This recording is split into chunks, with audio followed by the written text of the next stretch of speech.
Assalamu alaikum everyone. My name is Mohammad Saleh. I'm from final year SMC. Uh, I'm also heading the IMIG's General Club. So we have decided that we are going to do weekly live sessions on Zoom and on research methodology. We are going to conduct 4 to 5 sessions and teach you guys something about how to do research at JSMU and JPMC and how to do research in general. So I'm going to take today's session. Today's session is on introduction to research methodology. Let's start. Bismillahirrahmanirrahim.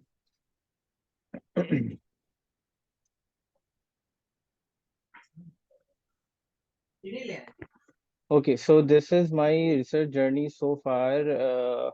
I started in 2021, okay, and in 22, I successfully published 2 cross-sectional studies in Curious. Then in 2023, I was able to get a short report accepted in JPMA, even though it was a cross-sectional study, but JPMA said that it's a short report.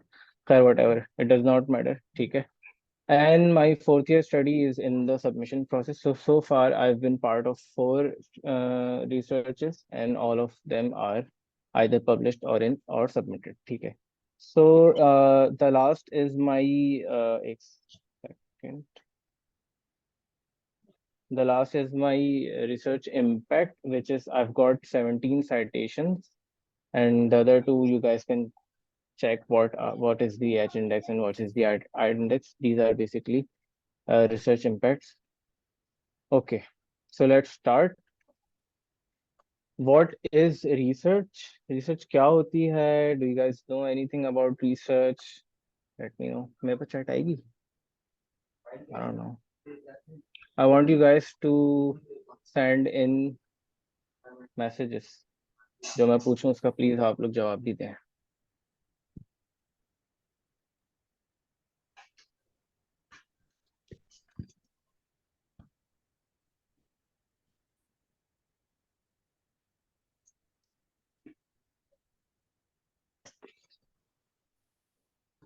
Okay, सही है. Okay so have you guys heard something कि यार इस पे मैंने जो है ना बहुत रिसर्च करी और मुझे ये मिला, या इस चीज़ पे जो है ना मैंने बहुत रिसर्च करी.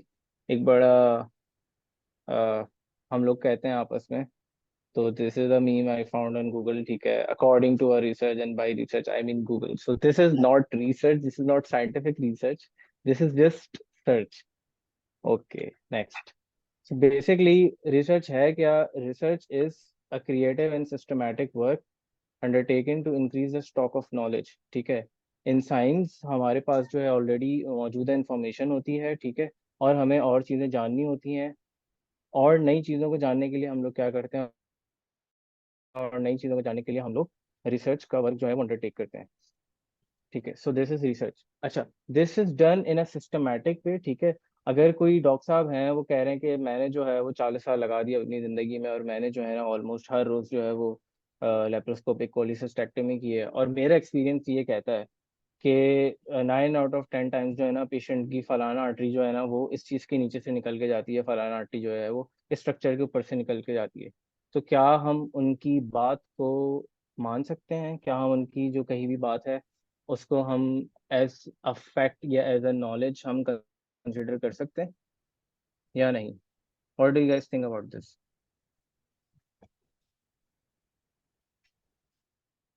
So the answer is no. Why not? This is something what's called anecdotal evidence. Anecdotal evidence is something which is, किसी की कही हुई बात जिसके अंदर कोई ट्रूथ नहीं हो. ठीक है. So the next thing is, how do we do research? We collect, we organize, and we analyze the evidence in order to increase the understanding of a topic. ठीक है. And we, in the process of that, we control the sources of bias and error. ठीक है. Okay. So this was all about research. What is research? Now, हम करते क्यों है research? ठीक है, हो सकता है कि हमें न्यू ट्रीटमेंट्स चाहिए हो. ठीक है, किसी चीज़ की न्यू थेरेपीज चाहिए हो. ठीक है, पुराने ज़माने में जो है कफ सिरप जो है, सॉरी, कफ के लिए I think back in 1920s और 30s जो है वो मॉर्फिन जो है वो दी जाती थी, और उसकी इतनी डोजेज दी जाती थी कि अगर आज से किसी पेशेंट को दे दें तो वो 3 दिन तक सोता रहे, ठीक है। बट नाउ जो है हमारे पास जो है मल्टीपल चीज़ें आ गई हैं थ्रू रिसर्च, ये वो, ठीक है। So this is one example of new treatments and therapies. जैसे जैसे टाइम बढ़ता जाता है हम रिसर्च करते जाते हैं, हमारे पास नई चीज़ें आती जाती हैं, न्यू एडवांस चीज़ें। अगर हम ड्रग्स को ले लें तो पुरानी ड्रग्स जो होती थी उनके साइड इफेक्ट्स बहुत ज़्यादा होते थे। वैक्सीन्स को ले लें, वैक्सीन्स का भी ये अब आ गई है सब यूनिट वैक्सीन्स के, मतलब इतना उसका कम साइड इफेक्ट है, और जो मेन इफेक्ट जो हमें चाहिए विच इज इम्यूनाइजेशन वो उतनी है, और साइड इफेक्ट बहुत ज़्यादा लेस हो गया। So this is all done through सही है। रिसर्च, बाद आप रिसर्चेस करते हैं। Guys please mute yourself, thank you. Okay, so again research करके we can improve our health care practices, we can prevent and manage diseases. Epidemiological research जो होती है उसके थ्रू हम जो है प्रिवेंट करते हैं और डिजीज को मैनेज करते हैं। पब्लिक हेल्थ के चैलेंजेस हो गए, पोलियो हो गया, पोलियोमाइलाइटिस हो गया, ये सारी चीज़ें जो हैं अगेन हमें कैसे पता चल रहा है कि उनके अंदर पोलियो का बर्डन क्या रिसर्च पता चलेगा हमें, कैसे पता चलेगा कि हमें कितनी बजट जो है किस चीज कौन से डिजीज का बर्डन कितना है, कौन से डिजीज की वजह से हमारे मुल्क पे इकोनॉमिक कंस्ट्रेंट्स कितनी है। ये सारा कुछ भी रिसर्च के उसमें आता है, पब्लिक हेल्थ रिसर्च में चले जाता है, ठीक है। तो पब्लिक हेल्थ चैलेंजेस को टैकल करना, पेशेंट सेफ्टी के ऊपर बहुत रिसर्च होती है, ठीक है। पेशेंट सेफ्टी को नए नए तरीके पता चलेंगे, ठीक है जी। ट्रायज कर रहे हैं तो ठीक है, ट्रायज क्या है, ट्रायज और किस तरह बेहतर हो सकता है। हॉस्पिटल के अंदर लाइटिंग का pattern, I read a paper जिसमें उन्होंने जो है इमरजेंसी डिपार्टमेंट के अंदर बताया हुआ था कि जो पेशेंट्स हैं उनको लाइट के, अगर हम लाइटों को इस तरीके से करके रखें तो उनके जो एक्सपीरियंस है, उनकी जो हेल्थ है उस पर इफेक्ट पड़ता है। सो रिसर्च इज़ वेरी वास्ट, ठीक है। और उसको करके हम जो है वो बेसिकली बहुत सारी चीज़ें हासिल कर सकते हैं। So basically the bottom bottom line is, हम रिसर्च करते हैं to contribute to new knowledge and using that to our benefit, to the scientific benefit, to the benefit of the mankind, ठीक है। सो ये एक छोटी सी रिसर्च के ऊपर वो हो गई definition. Now let's come to the types of research. यहाँ तक क्लियर है सबको?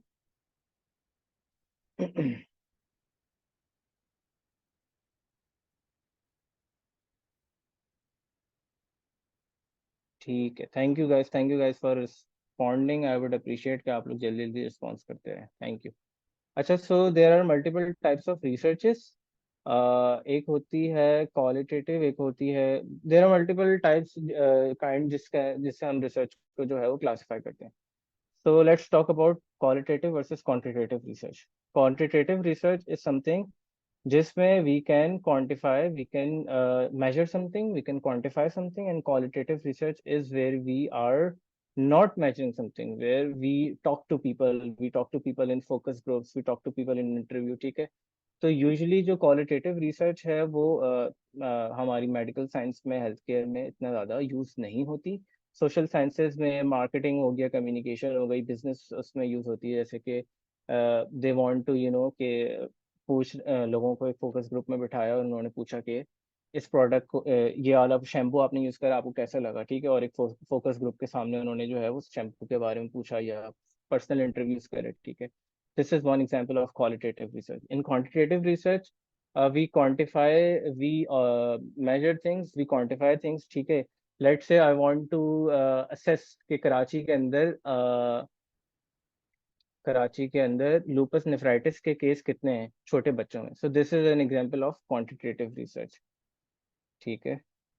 Sir, your voice is not much audible. अच्छा, ओके यार, मैं थोड़ा और जोर से बोल लेता हूँ। So quantitative research is reproducible and results can be compared, ठीक है। इसका मतलब ये है कि अगर इंडिया के अंदर एक स्टडी हुई हुई है, अगेन लेट से इंडिया के ऊपर स्टडी हुई हुई है, इमरजेंसी मेडिसिन के ऊपर स्टडी हुई हुई है कि इमरजेंसी मेडिसिन के अंदर दिल्ली के अंदर उनके इमरजेंसी मेडिसिन के अंदर जेरियाट्रिक पेशेंट्स जो हैं वो किस किस्म की बीमारियों से आ रहे हैं, ठीक है। तो मैं यही रिसर्च जो है कराची के अंदर भी कर सकता हूँ, इसको रिप्रोड्यूस कर सकता हूँ, और वो जो है ना बिल्कुल एक सही तरीका है, ऐसे हो सकता है। So in quantitative research you can reproduce, ठीक है। कहीं और भी कोई रिसर्च हुई भी हो, आप उसके अंदर कोई अपनी न्यू चीज लाके आप उसको वापसी कर सकते हैं, दिस इज टोटली फाइन। और उसके अंदर प्रोबेबली क्योंकि आपका और दूसरा रीजन डिफरेंट है, कुछ ना कुछ आप नया जो है वो कंट्रीब्यूट कर रहे होंगे टू द नॉलेज बॉडी, ठीक है। And you can even compare results के, यूजुअली ये होता है हम क्रॉस सेक्शन स्टडीज में और दूसरी में भी ये होता है कि जब आप कर लेते हैं आप अपने रिजल्ट्स को कंपेयर करते हैं, ठीक है। पाकिस्तान में हमने ये काम करा, ईरान में इन लोगों ने यही काम करा, हमारे रिजल्ट्स ये थे, ईरान के रिजल्ट ये सकते, प्रॉबेबली ये हो सकता है, इसकी एक्सप्लेनेशन ये हो सकती है, आगे काम करने की ये जरूरत है, ठीक है। So this is all about quantitative research. Now quantitative research, अच्छा, अब I am going to talk only about quantitative research because that's what concerns us as medical students and healthcare professionals. Okay. Now there are two types of quantitative research. The first is observational or descriptive, and the second is experimental or analytical. Okay. So in observational or descriptive researches, we are only observing data. We are only observing a trend or something. We are only measuring something. And in experimental or analytical studies, we are trying something new and seeing कि उसका क्या result आता है। सो उसकी example ये है कि in analytical there are randomized control trial, ठीक है। आई वांट टू सी के इस ड्रग की क्या इफेक्टिवनेस है एज कम्पेयर टू प्लासीबो, ठीक है। आई वांट टू सी कि पैनाडोल अगर मैं किसी को दूं और अगर मैं प्लासीबो को दूं, ठीक है, तो उससे उसका जो है हेडेक जो है वो रिड्यूस हो रहा है या नहीं हो रहा, ठीक है। तो इसके अंदर आई एम एक्सपेरिमेंटिंग समथिंग, ठीक है। So that is a type of experimental research, ठीक है। आई वांट टू सी के मेडिकल स्टूडेंट्स, ठीक है, फाइनल ईयर के मेडिकल स्टूडेंट्स जो हैं वो एग्जाम के दिनों में दिन में कितनी दफा चाय पीते हैं, ठीक है। So this is something which I am observing, ठीक है।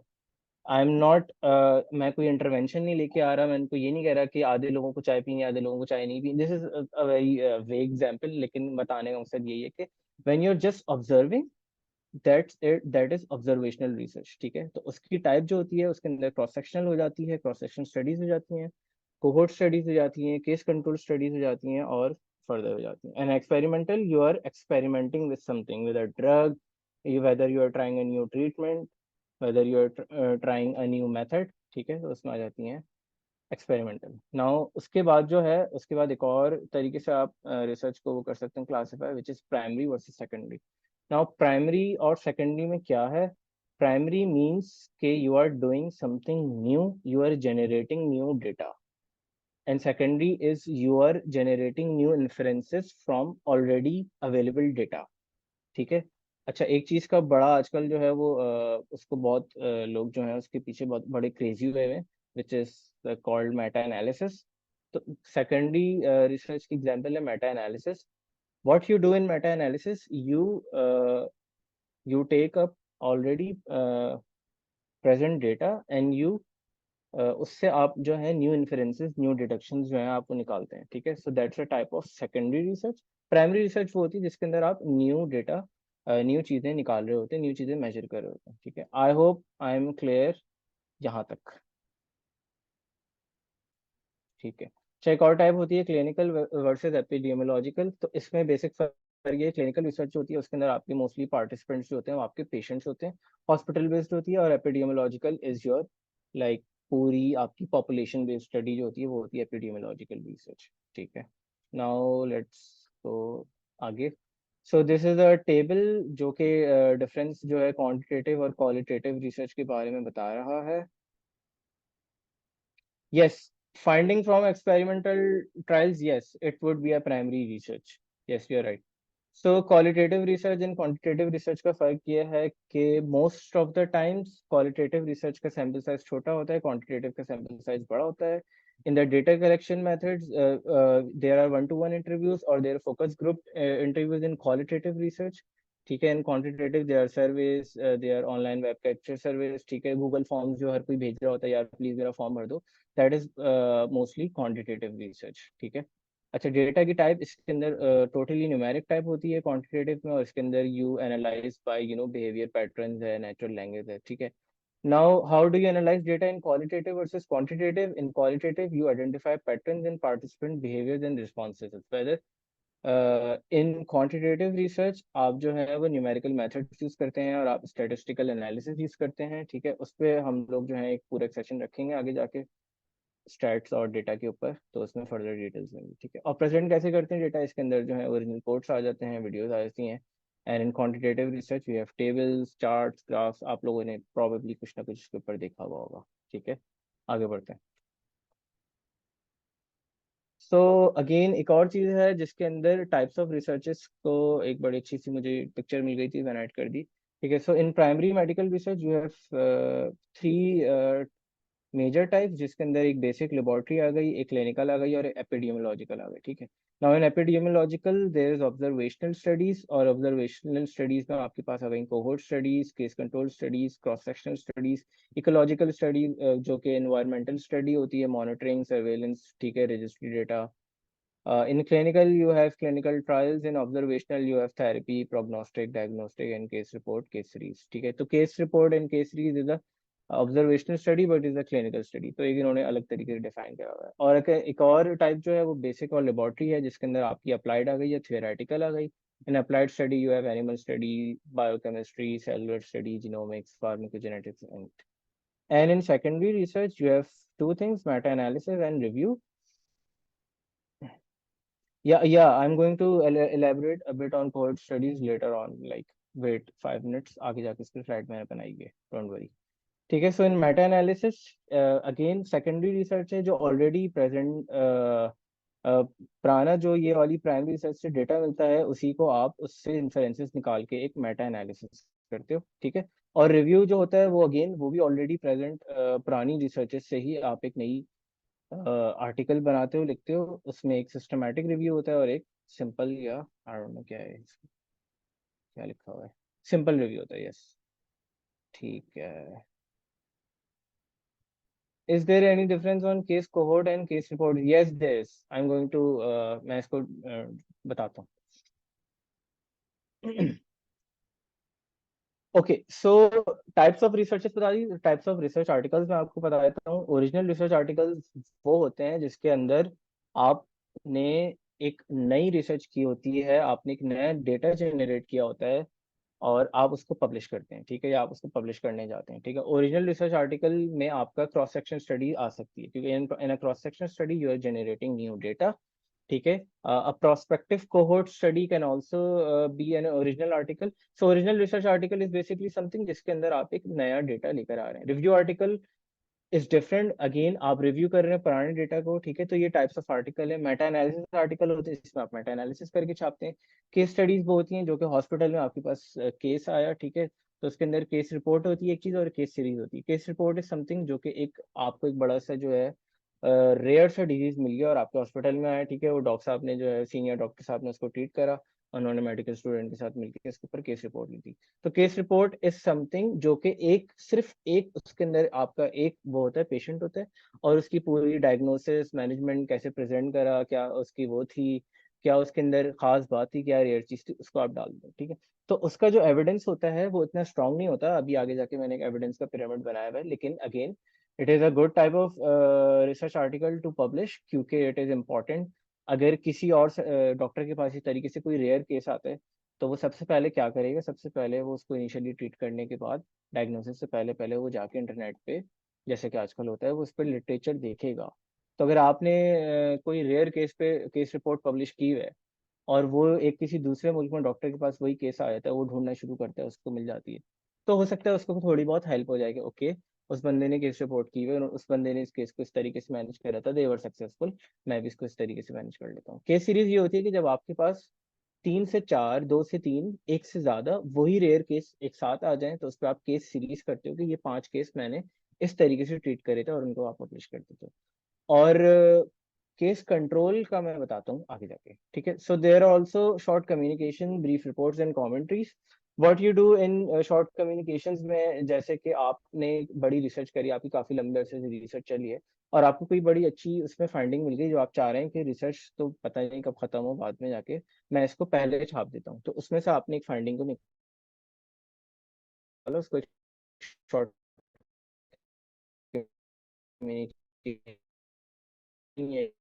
ब्रीफ रिपोर्ट बनाई। और बेसिकली इसकी और टाइप ये एडिटर, इसमें बेसिकली जो आपको आपको कोई कंसर्निंग ट्रेंड लग रहा है, इसका honestly I have no experience इसका, लेकिन मुझे पता है क्या होता है, तो मैं इतना तो बता सकता हूँ ये क्या होता है। तो इसमें यही होता है कि यू यू यूर लाइक आपको कोई ट्रेंड नजर आ रहा है, तो आप जर्नल के लेटर को लिखें कि देखें वी फाउंड दिस, हमें लग रही थोड़ा कंसर्निंग है, या आपने अपने जर्नल में जो आर्टिकल में ये बात लिखी है, ये आर्टिकल में करेक्शन की जरूरत है। You can also critic an article, and उसकी भी एक फॉर्मेट होता है, हर जर्नल दिया हुआ होता है, आप उसका आर्टिकल को पढ़ें, आपको लग रहा है इन्होंने सही नहीं लिखा हुआ, आप उसको क्रिटिक करके उसी जर्नल को भेजें, और उसके बाद वो आपका वो क्रिटिक छाप देंगे। Short communication and LTE difference.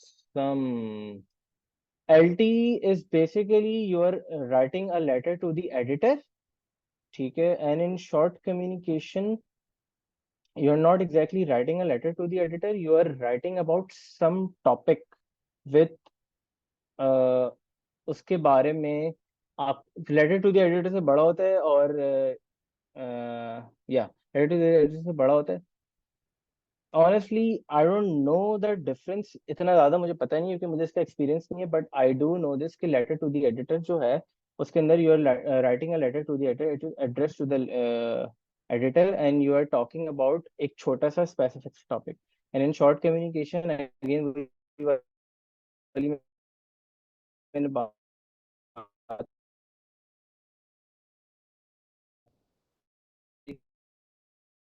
की कि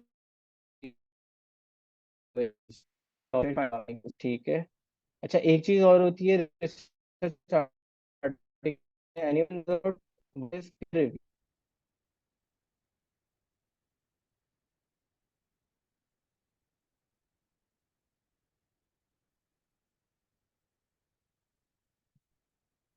किसी को पता है कि ये पीयर रिव्यू क्या होता है?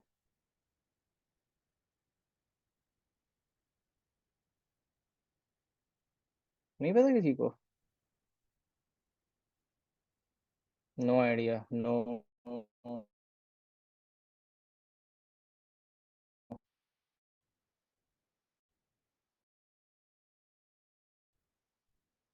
किसको peer review?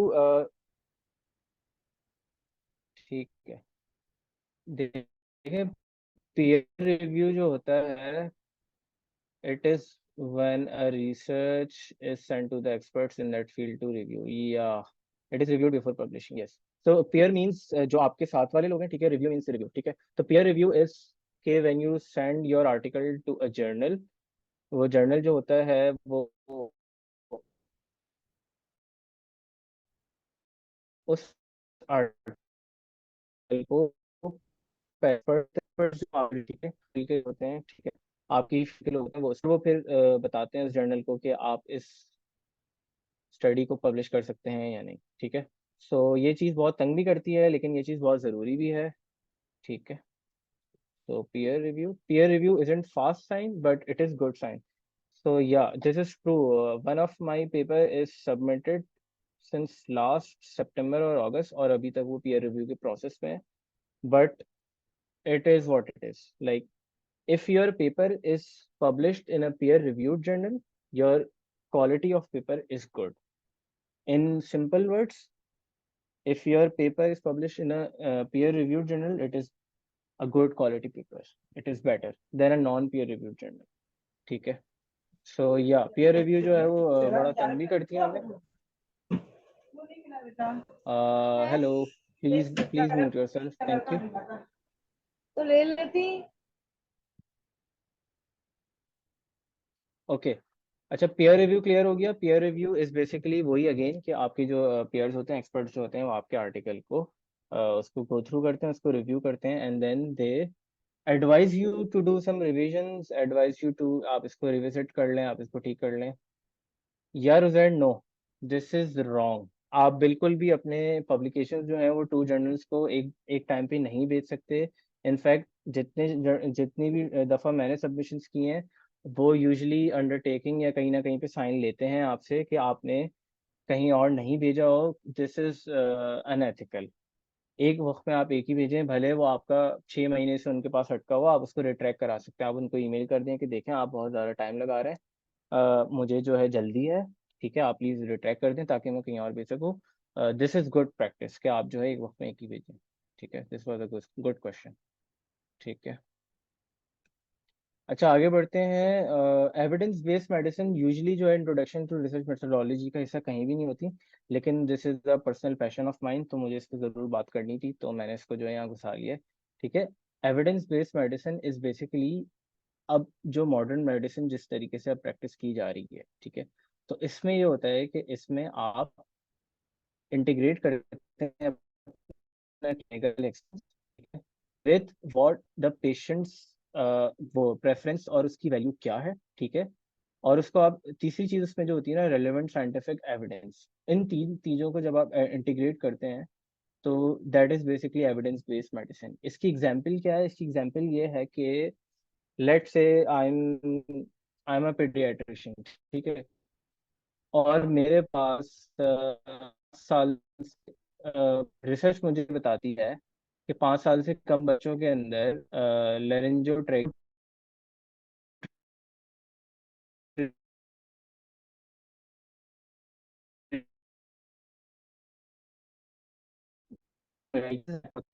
Can you hear me? आई? अच्छा, ओके, सो मैं वापस स्टार्ट करता हूँ एविडेंस बेस्ड मेडिसिन से। So evidence based medicine is basically which integrates your clinical experience with the patients values and preferences and with the best available information on research information, ठीक है। तो इसकी example ऐसे है कि लेट्स से I M A paediatrician, ठीक है, और मेरे पास जो है वो एक पीडियाट्रिक पेशेंट है जिसकी उम्र जो है वो 4.5 साल है, ठीक है। और पुराना जो तरीका था वो ये था कि उसको जो है हम XYZ एंटीबायोटिक्स देंगे, XYZ हम उसको जो है ये देंगे, उसकी मैनेजमेंट इस तरीके से होगी। लेकिन रिसेंटली जो है वो रिसर्च छपी जो हमें ये एडवाइस कर रही है, जिसका एविडेंस बहुत स्ट्रांग है, वो ये कह रही है कि इसको जो है वो अब XYZ मेथड से ट्रीट नहीं करना, इसको जो है वो ABC मेथड से ट्रीट करना है। And this method is cost effective and this method is with less side effects, ठीक है। तो this is basically evidence based medicine, कि जिस चीज का आपके पास एविडेंस मौजूद होगा आपने उस चीज को फॉलो करना है, भले वो हर साल चेंज हो रहा हो, ठीक है।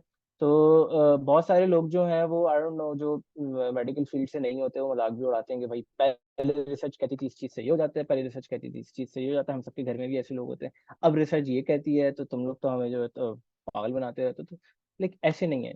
इसका बेसिकली ये है कि रिसर्च जब आप करते रहते हैं, रिसर्च चलती रहती है, वी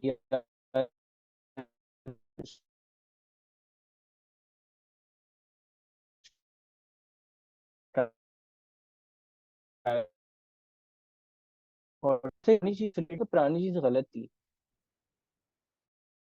इसका जितना नॉलेज थी उस हिसाब से ठीक थी।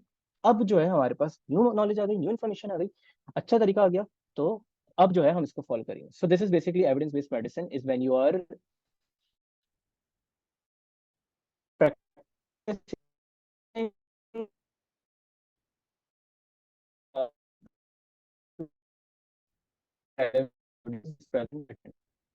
एविडेंस,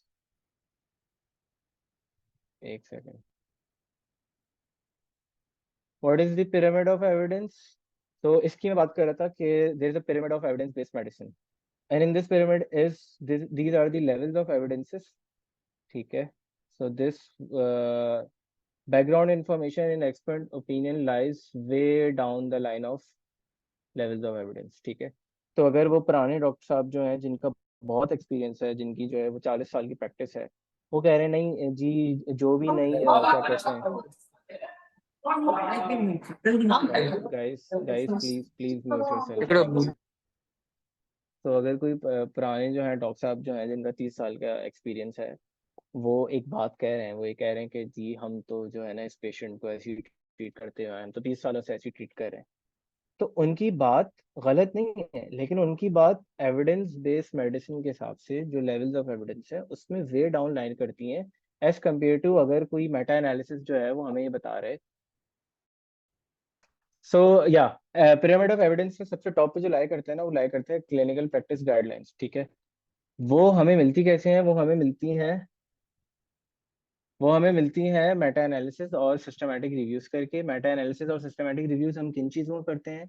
हम इन प्राइमरी रिसर्चेस का करते हैं, जैसे कि experimental and analytical and observational studies होती हैं, आरसीटीज हो गए, ठीक है, रेंडमाइज कंट्रोल ट्रायल्स हो गए, कोहोर्ट स्टडीज हो गई, केस कंट्रोल स्टडीज हो गई, एंड ऑब्जर्वेशनल ये आपकी केस रिपोर्ट्स हो गई, या फिर क्या कहते हैं केस सीरीज हो गई, experts opinion, animal and laboratory studies. तो इन सारी चीज़ों का सिंथेसिस जो होता है वो होता है आपका the top of the pyramid which is the clinical practice guidelines, ठीक है, and that is your level 1 evidence, ठीक है। सबसे बेहतरीन यही होता है, अगर आपको किसी चीज़ का लेवल 1 एविडेंस मिल रहा है तो आप हमेशा उसको फॉलो करेंगे, भले एक्सपर्ट एडवाइस, एक्सपर्ट ओपिनियन क्या भी कह रहा हो, ठीक है। इसकी एग्जांपल यही है अगेन कि अगर एविडेंस ये कह रहा है कि हार्ट फेलियर के अंदर आपको जो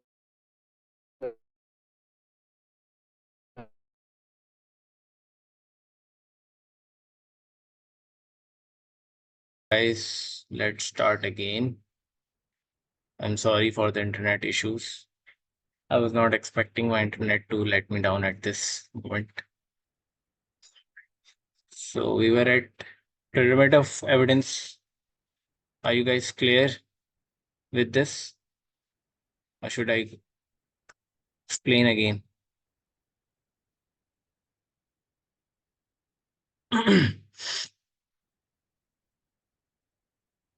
ठीक है, आगे बढ़ते हैं।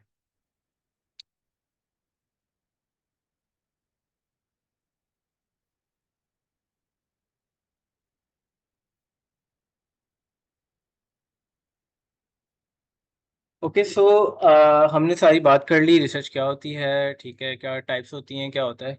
Now how do we start, how do we start, हम कैसे स्टार्ट करते हैं, ठीक है। तो सबसे पहले हमें क्या चाहिए, हमें चाहिए एन एरिया ऑफ इंटरेस्ट, ठीक है। सपोज मुझे जो है वो रिसर्च शुरू करनी है, I need an area of interest, ठीक है।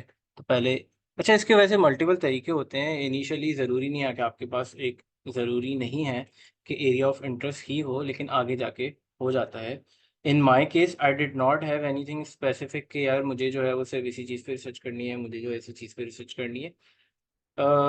रैंडमली भी आइडियाज़ आ जाते हैं। यूजली ये होता है कि it's a team work thing ना, तो ज़रूरी नहीं है कि आप अकेले ही सारी चीज़ें, ठीक है।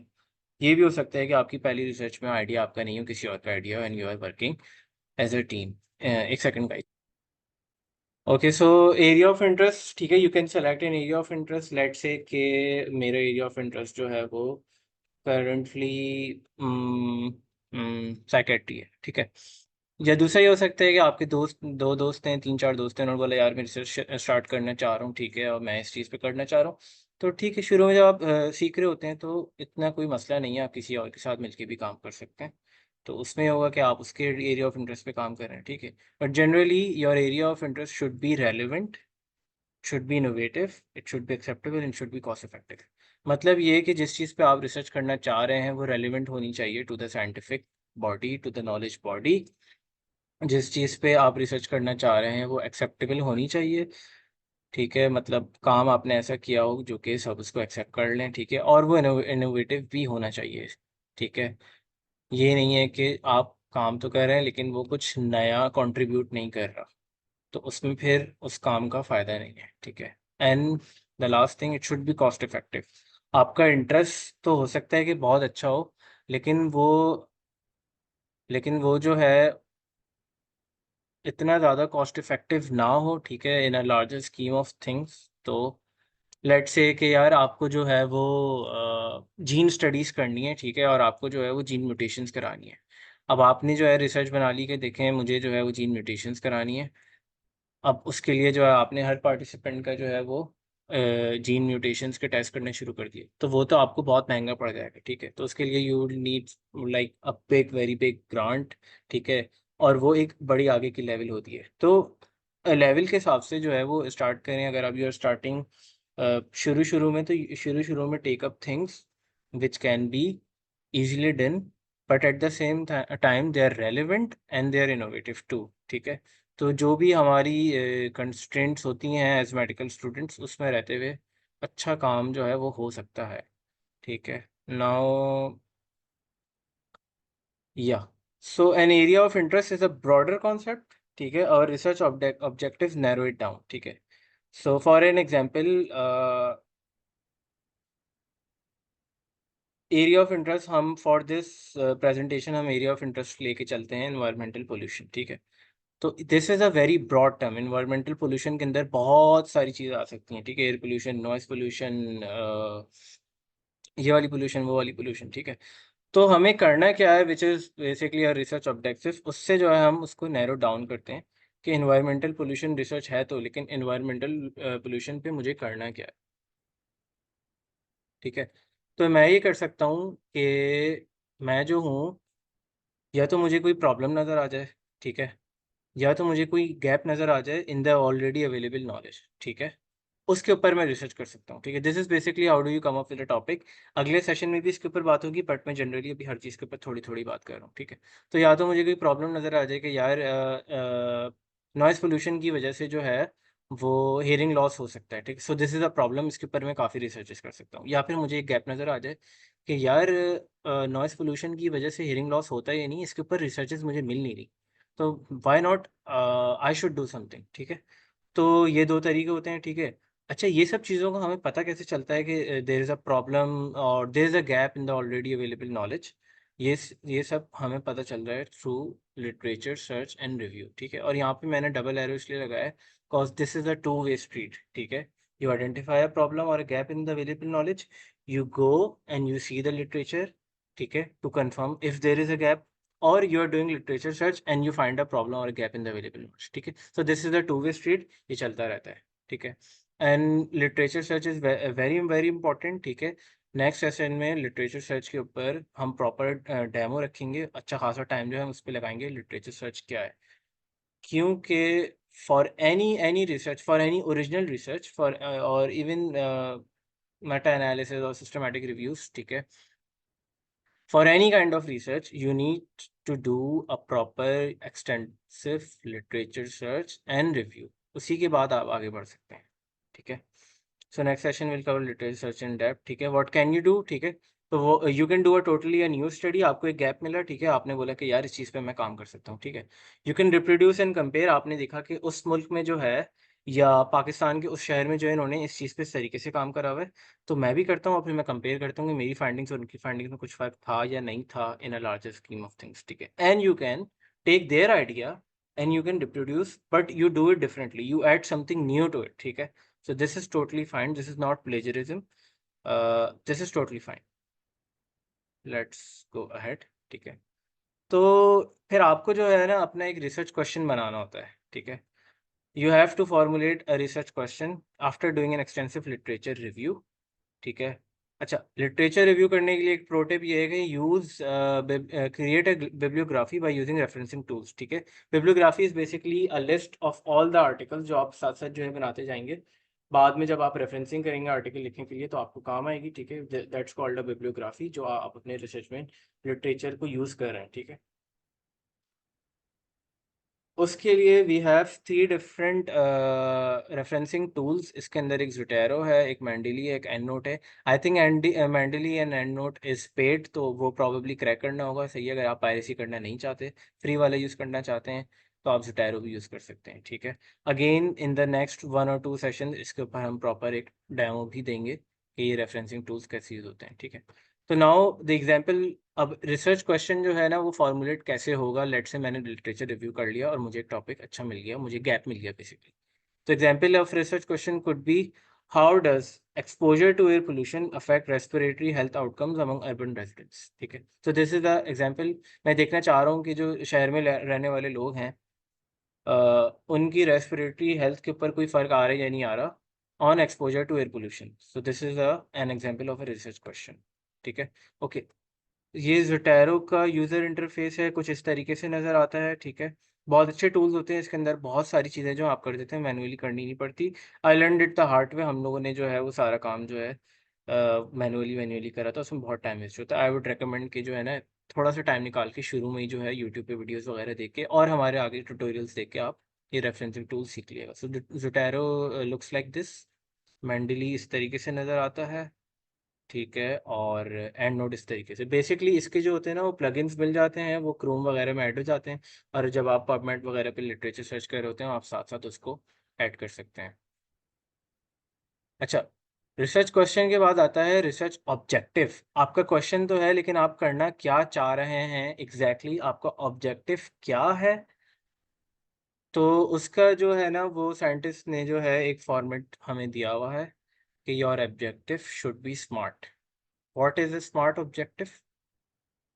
Your objective should be specific. ठीक है, आपको स्पेसिफिक होना है। ठीक है, एग्जैक्टली आप क्या करने चाह रहे हैं। ठीक है, and you have to articulate in your proposal कि आप किसको ले रहे हैं अपनी रिसर्च में, आप क्या करने जा रहे हैं, आप कहाँ करेंगे रिसर्च, आप किस तरीके से करेंगे। ठीक है, तो you have to be specific about everything. ठीक है, इज योर ऑब्जेक्टिव मेजरेबल? ठीक है, क्या आप अपने ऑब्जेक्टिव को नाप सकते हैं, क्वांटिफाई कर सकते हैं, उसकी प्रोग्रेस को ट्रैक कर सकते हैं। ठीक है, तो your objective should B measurable. ठीक है, इज योर ऑब्जेक्टिव अचीवेबल? अगर आपने कोई ऐसा ऑब्जेक्टिव चूज कर लिया जो कि आप अचीव कर ही नहीं सकते इन योर स्कोप, जितनी आपकी लिमिटेशन है, आपके पास वो स्किल्स ही नहीं है, आपके पास वो लेट्स से कि मैं जो हूँ, ठीक है, I don't have the skills to conduct randomise control trial, और मैं कहूँ कि यार I want to do a randomise control trial, but I don't have the resources, I don't have the skills, तो मेरा ऑब्जेक्टिव अचीवेबल नहीं है at this point. ठीक है, so this is an example. Be realistic. अच्छा, चौथा part ये कि your the R part is realistic. ठीक है, objective should be realistic about what you can achieve given the resources available. ठीक है, आपके पास जो आपके रिसोर्सेज अवेलेबल हैं उसमें रहते हुए आपने अपने ऑब्जेक्टिव को बनाना है कि वो रियलिस्टिक हो। ठीक है, बहुत ज़्यादा आइडियल ना हो। ठीक है, और आप लोग जब शुरू करेंगे तो आपको जो है वो समझ में आएगा। इसकी एग्जांपल ये भी हो सकती है कि आप चाह रहे हैं कि आप जो है ना वो जेपीएमसी के अंदर आप जेपीएमसी के ओपीडी में आप कंसेक्यूटिव सैम्पलिंग करें। सही है, सो कंसेक्यूटिव सैम्पलिंग इज बेसिकली कि मैंने कह दिया कि आज क्लिनिक के अंदर जितने लोग आएंगे ना, मैं सबका डेटा लूंगा। ठीक है, इज दिस रियलिस्टिक? जो लोग हॉस्पिटल गए हैं, जो लोग जेपीएमसी की ओपीडी जिन्होंने अटेंड करी हैं, वो लोग जवाब दें मुझे इस चीज़ का।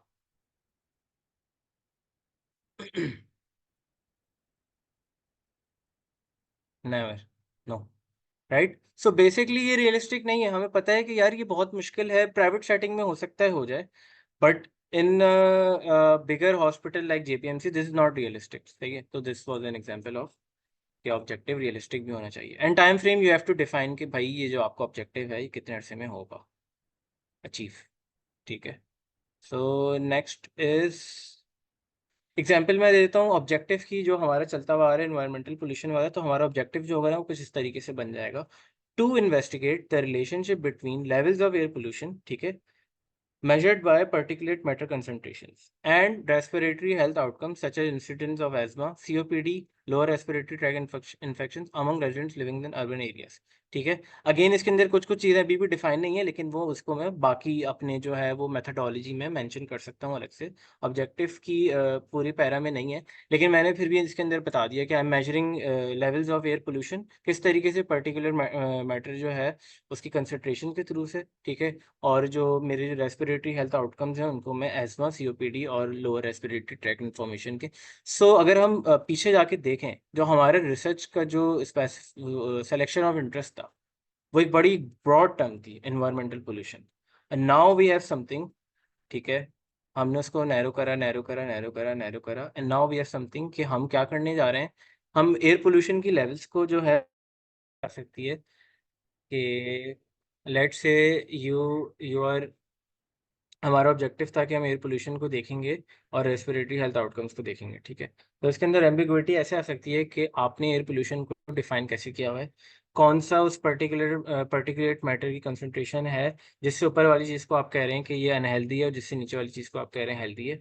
ठीक है, अगेन एस्मा को आपने कैसे डिफाइन करा हुआ है कि एस्मा जो है वो क्लिनिकली डायग्नोज करा था आपने, या फिर आपने जो है उसका कोई टेस्टिंग कराई थी, लेबॉर्ट्री टेस्टिंग, या आपने जो है वो जो पल्मोनरी फंक्शन टेस्ट होते हैं आपने वो कराने के बाद एस्मा डायग्नोस किया था। ठीक है, again chronic obstructive pulmonary disease को आप अपनी रिसर्च में ऐड कर रहे हैं, बट आपने कैसे ये डिफाइन किया कि क्रॉनिक ऑब्स्ट्रक्टिव पल्मोनरी डिजीज कौन सा था? आपने क्लिनिकली डिफाइन करा, या फिर कोई और सा आपने रेडियोलॉजिकल एविडेंस लिया उसके लिए, या अगेन जिस तरीके से भी सीओपीडी डिफरेंट तरीके से डायग्नोस होता है।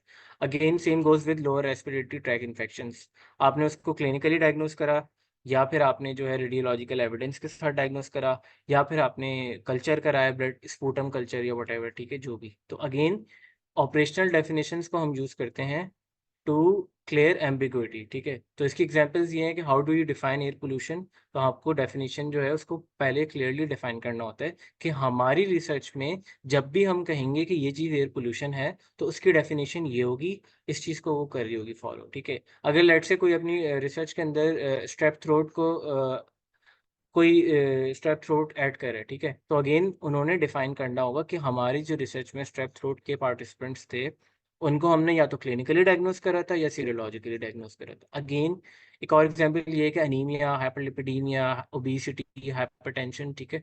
अब हाइपरटेंशन, इन सब की जो वैल्यूज होती हैं वो अलग अलग रिसर्चेस में या अलग अलग गाइडलाइंस के हिसाब से अलग होती हैं। कोई गाइडलाइन कह रही है कि भाई जो है वो लेस देन 10 इज अनीमिया, ठीक है। कोई गाइडलाइंस कह रही है लेस देन 12 इज अनीमिया। तो वो आपने जो है बताना है कि हमने इस चीज को अनीमिया कहा, वो लोग इस चीज को। हमारी रिसर्च में जब भी अनीमिया की बात होगी तो उसका मतलब ये है हीमोग्लोबिन से कम होगा, तो हम एक और एग्जांपल ये इस पर देख रहे हैं सर हेमरेज के आउटकम्स क्या हैं पहले दिन के अंदर और एक महीने के अंदर, ठीक है। तो उसने हैव हैव डिफाइन क्लियरली आप सब अरेक्नॉइड तो कैसे हुआ था, आइदर पंक्चर के थ्रू हुआ था, लंबर के साथ साथ रेडियोलॉजिकल एविडेंस भी लिया था, MRI, to clearly define everything. इससे होता है कि आपकी जो रिसर्च होती है ना उसके अंदर से एम्बिगुइटी खत्म हो जाती है, उसके अंदर बड़ी क्लैरिटी आ जाती है। और एक अच्छी रिसर्च की निशानी ये होती है कि सारे ऑब्जेक्टिव्स क्लियरली डिफाइंड, ठीक है। अगेन इन आवर एग्जांपल हमने बताना है कि एयर पोल्यूशन और अर्बन एरिया, मैंने दो चीजों को ऐड किया, ठीक है। We define variables using operational definitions. इसकी एग्जांपल है कि ये इसकी आ गई टाइम का, में बहुत सारा टाइम वेस्ट हो गया तो मैं इससे जल्दी से आगे पढ़ पर क्यूबिक मीटर में using standardise air quality monitoring equipment, ठीक है। अगेन फिर मैंने urban residents को डिफाइन करा, अर्बन रेजिडेंस को मैंने डिफाइन कि या तो उनका रेजिडेंशियल एड्रेस बंद होना चाहिए, ठीक है। अब मेरा एक एक क्वेश्चन है आप लोगों से कि और लेट्स से कि हम ये एनवायरमेंटल हेल्थ वाली स्टडी करने जा रहे हैं रेस्पेक्टिव आउटकम्स पे एयर पोल्यूशन वाली। A rural citizen was present in the urban residential area for a week during the study was being conducted. Would you include him in the study? आप जो है study का data collect कर रहे हैं, ठीक है। आप गए घर पे, ठीक है, आपने उससे पूछा, आपको पता चला कि ये तो सिटीजन रूरल है, ठीक है, लेकिन वो रह रहा है एक हफ्ते से अर्बन रेजिडेंशियल एरिया में। तो आप उसको अपनी रिसर्च में अपनी स्टडी क्यों नहीं बनाएंगे?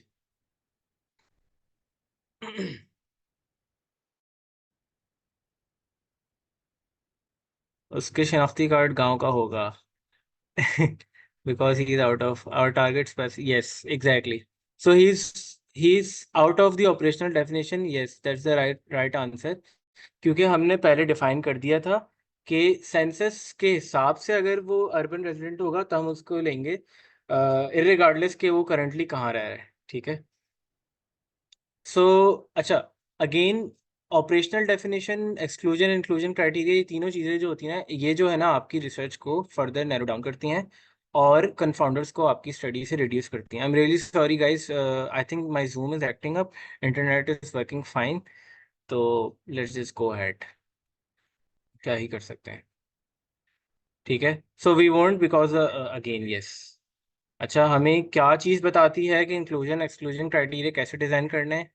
अगेन टड़ा लिटरेचर सर्च, ठीक है। तो literature search I think is the most important thing. बाकी सारे काम जो है ना आपके बड़े आसान हो जाते हैं अगर आपकी लिटरेचर सर्च जो है ना बड़ी एक्सटेंसिव और बड़ी अच्छे से हो, ठीक है। अब मैं थोड़ा सा कंफाउंडर्स के बारे में बताऊंगा, ठीक है। सो कंफाउंडर इज समथिंग जो कि आपकी कॉज एंड इफेक्ट रिलेशनशिप को जो है ना डिस्टॉर्ट करता है या फिर मास्क करता है या फिर इन्हांस करता है या मॉडिफाई करता है, ठीक है। तो वो जो है वो आपके आउटकम के साथ भी इंटरफेयर कर रहा होता है, वो आपके एक्सपोजर के साथ भी इंटरफेयर कर रहा होता है, और हो सकता है कि एक फॉल्स एसोसिएशन को वो बनाकर दे दे या एक एसोसिएशन को वो मास्क कर दे, जिसकी वजह से आपका रिजल्ट जो है ख़राब हो जाए, ठीक है।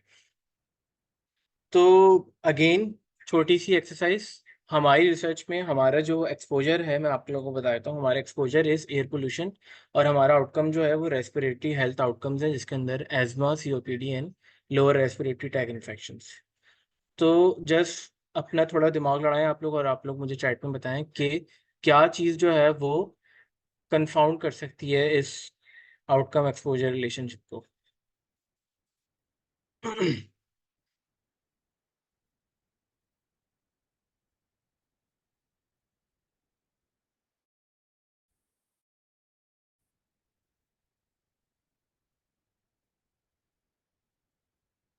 नॉट अंडरस्टूड, कोई बात नहीं, I will explain again. Occupation, location, socio economic status. Asad भाई, रेस्पिरेटरी प्रॉब्लम जो तो आउटकम हो गया ना, I am asking about the confounders. Air pollution is the exposure, so exposure is the air pollution, outcome is the respiratory health outcomes, ठीक है, जो कि एस्मा, सीओपीडी और लोअर रेस्पिरेटरी ट्रैक इन्फेक्शन हो गए, ठीक है। मैं कह रहा हूँ कि हो सकता है, मैं देखना चाह रहा हूँ कि एयर पोल्यूशन की वजह से ये रेस्पिरेटरी हेल्थ आउटकम्स आ रहे हैं लोगों में या नहीं आ रहे, ठीक है। इस रिलेशनशिप को क्या चीज़ अफेक्ट कर सकती है, क्या चीज़ कंफाउंड कर सकती है? ये वाला अच्छा जवाब है वैसे, occupation, location and socio economic status. Pre existing respiratory disorders, yes good. Smoking, any other medication. Thank you guys, बस मैं यही पूछना चाह रहा था कि आपको आता है, ठीक है, दैट्स गुड। तो स्मोकर्स, ठीक है, तो हो सकता है कि स्मोकर्स जो हैं, अगेन इसका जो है ससेप्टेबिलिटी होती है टुवर्ड्स सीओपीडी, ठीक है। तो स्मोकर जो है ना वो इस रिलेशनशिप को कंफाउंड कर सकते हैं, ठीक है। तो हो सकता है कि स्मोकर जो है उनका एयर पोल्यूशन का एक्सपोजर भी ज़्यादा हो, क्योंकि they are more likely to go outside and smoke, ठीक है। और बाहर जाके आप स्मोक कर रहे हैं तो आपका एयर पोल्यूशन भी ज़्यादा है। स्मोकिंग एरिया यूजली जो है वो बाहर होते हैं, इंडोर्स नहीं होते, ठीक है। तो आपका जो एक्सपोजर टू एयर पोल्यूशन भी बढ़ जाएगा, ठीक है। तो अगेन वो एक्सपोजर को भी अफेक्ट कर रहा है, ठीक है। और again if you are a smoker तो there is a highly likely chance कि आपको क्रॉनिक ऑब्स्ट्रक्टिव पल्मोनरी डिजीज हो सकता है। तो बेसिकली ये एक एग्जांपल थी कि कंफाउंडर्स क्या होते हैं रिसर्च में। सोशियो इकोनॉमिक स्टेटस जिसने भी बताया था बहुत अच्छा बताया था, यस सोशियो इकोनॉमिक स्टेटस भी हो सकता है। उसकी उसकी वजह है कि a poor person is more likely to live in a area जहाँ की एयर पोल्यूशन ज़्यादा हो, ठीक है। मल्टीपल कॉजेज हो सकते हैं, ठीक है। और a poor person is more likely to let say उसको जो है वो हो सकता है लोअर रेस्पिरेटरी ट्रैक्ट इन्फेक्शन हो सकता है because of the hygiene and other issues, ठीक है। क्लोज कम्युनिटी में रहना, ठीक है, अगर किसी को एक नमोनिया हो गया तो वो दूसरे एक दूसरे को स्प्रेड कर सकते हैं। तो हो सकता है कि उसको जो वो लोअर रेस्पिरेटरी ट्रैक्ट इन्फेक्शन हो इस वजह से हुआ हो, जस्ट बिकॉज के वो he is living in a very close knitted community, छोटे छोटे घर हैं, ज़्यादा लोग हैं, ठीक है, इज नॉट फॉर्चुनेट इनफ। तो और हमने उसको कह दिया कि यार ये तो एयर पोल्यूशन की वजह से, ठीक है। तो these are confounders, let's go ahead. अच्छा, now let's come to the study design. अब मैंने जो है स्टडी करनी है एयर पोल्यूशन और उस पर, ठीक है। तो मैं क्या क्या चीज़ें कर सकता हूँ, ठीक है। तो आप स्टडी को किस तरीके से डिफाइन करते हैं आपके ऊपर है। अगेन वही स्मार्ट ऑब्जेक्टिव्स को ध्यान में रखते हुए क्या चीज़ आप जो है वो अचीवेबल है, क्या चीज़ आपके टाइम के हिसाब से है, आप उसको कर सकते हैं, ठीक है। तो ये है प्रेजेंट, ठीक है। तो एक सबसे जो प्रेजेंट में स्टडी होती है, जो कि स्टार्ट भी प्रेजेंट में होती है और जो कि रहती भी प्रेजेंट में है, वो होती है आपकी क्रॉस सेक्शन स्टडी, ठीक है। तो what you do in cross sectional study, cross section में आप एक टाइम डिफाइन कर देते पहले से कि जी देखें मैं जो है 2024 से लेकर आई 2024 इन 3-4 महीनों में मैं देखूंगा के अंदर मेरे जो आउटकम्स हैं वो मौजूद थे या नहीं थे, ठीक है।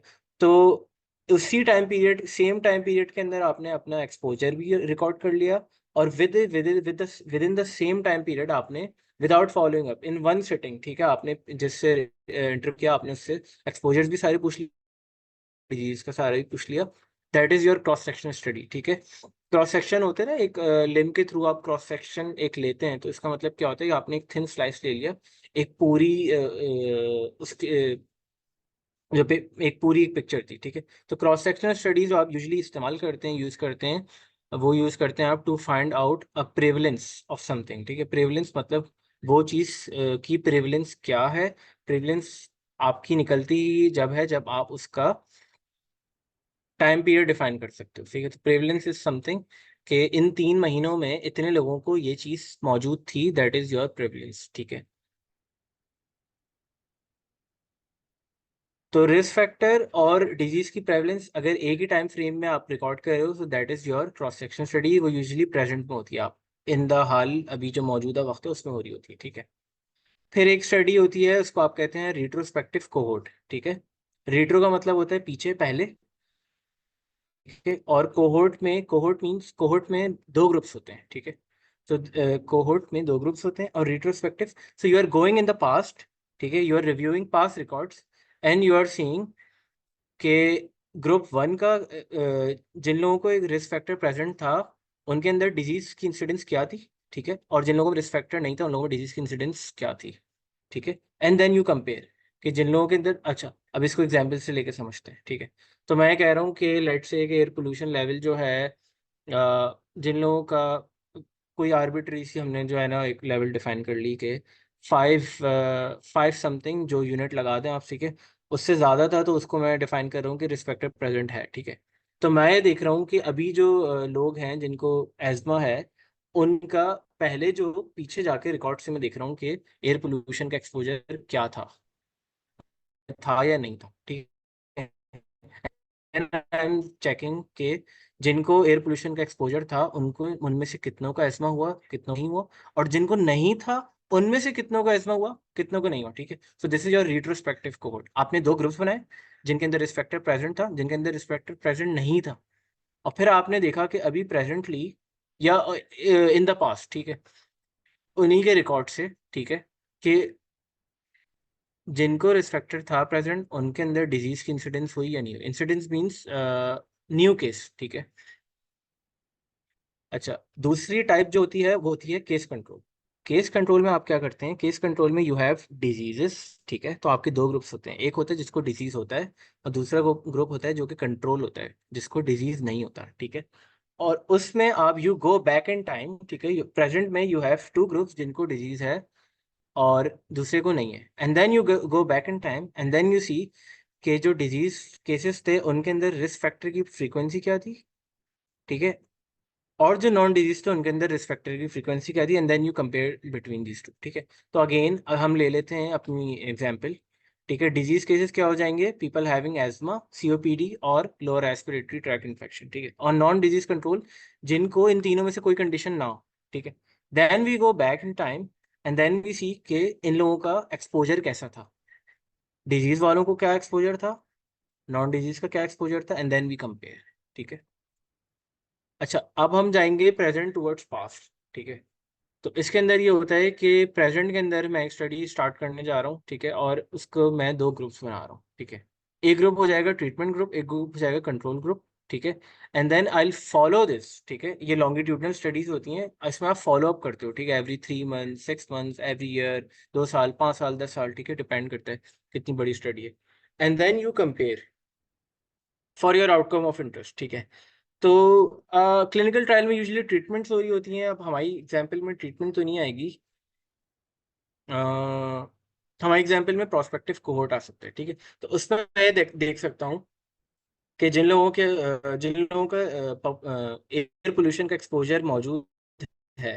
ठीक है, मैंने 2 ग्रुप बना दी जिनका एयर पोल्यूशन का एक्सपोजर है, और दूसरे ग्रुप का एक्सपोजर नहीं है करंट प्रेजेंटली। ठीक है, ठीक है, और and then I followed them. ठीक है, 5 साल, 10 साल, 1 साल, 2 साल, 3 साल, और फिर मैंने देखा कि जिन लोगों का एयर पोल्यूशन का एक्सपोजर मौजूद था, उनमें से उनमें से कितनों को मेरा आउटकम या डिजीज जो था वो आया। ठीक है, उसका इंसिडेंस आया। ठीक है, और फिर दूसरे ग्रुप के भी मैं सेम चीज देखूंगा कि जिसको रिस्क फैक्टर का एक्सपोजर नहीं था, एयर पोल्यूशन का एक्सपोजर नहीं था, जिस लेवल पे मैंने डिफाइन किया उससे कम था, उनमें वही आउटकम आए या नहीं आए, and then I will compare the outcomes between these two groups. ठीक है, am I clear up till now? Are you guys here? आवाज आ रही है मेरी? ठीक है, good. So in clinical trial आप यूजली इस चीज़ को ट्रीटमेंट्स के साथ करते हैं. ठीक है, तो इसकी example, let me think about treatment के साथ मैं कैसे कर सकता हूँ. ठीक है, हम कर सकते हैं,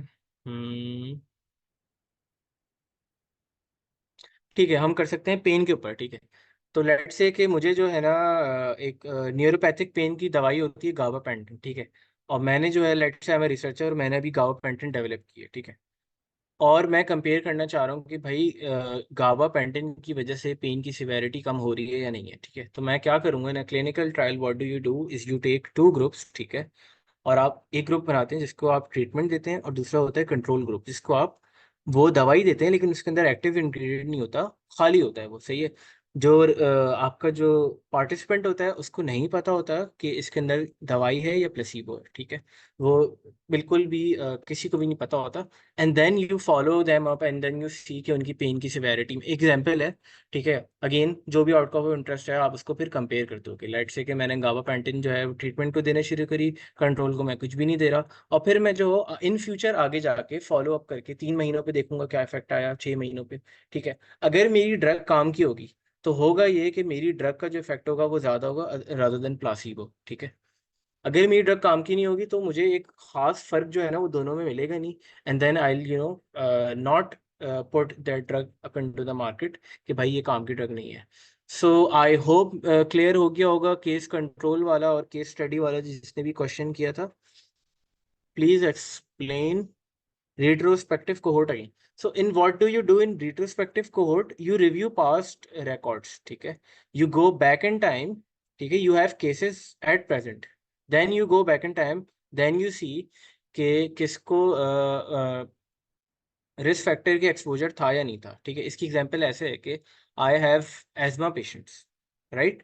तो मैं क्या करूँगा, अगर मुझे रिट्रोस्पेक्टिव कोहॉर्ट स्टडी करनी है तो मैं उनके पुराने रिकॉर्ड्स, अगर मेरे पास वो चीज़ रिकॉर्डेड है, मैं जाके देखूंगा कि जो मेरे पास एजमा पेशेंट्स हैं उनके अंदर रिस्क फैक्टर, ये वाले रिस्क फैक्टर प्रेजेंट था या नहीं था. And then I will compare कि वो ग्रुप एजमा पेशेंट्स का जिनके पास एक्सपोजर था एयर पोल्यूशन का, और वो ग्रुप एजमा पेशेंट्स का जिनके पास एक्सपोजर नहीं था.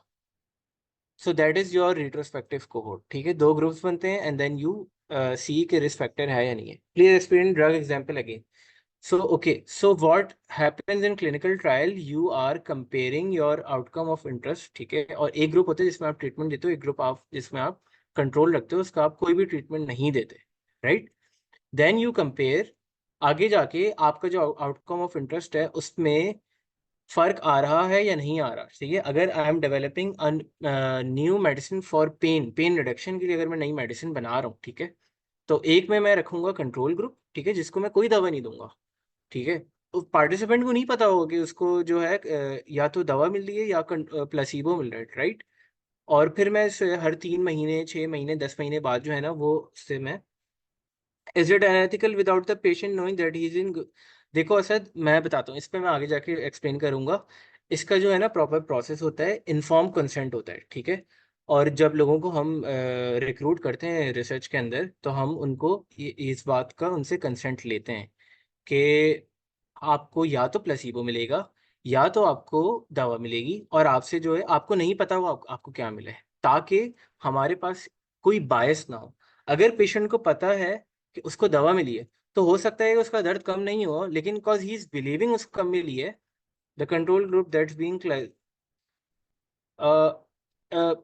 इफ देखो, अगर हम कोई ट्रीटमेंट देख रहे हैं ना तो दोनों को डिजीज होगा. अगेन इसमें जो है ना आउटकम ऑफ इंटरेस्ट है, इसमें डिजीज नहीं है. श्योर, केस कंट्रोल,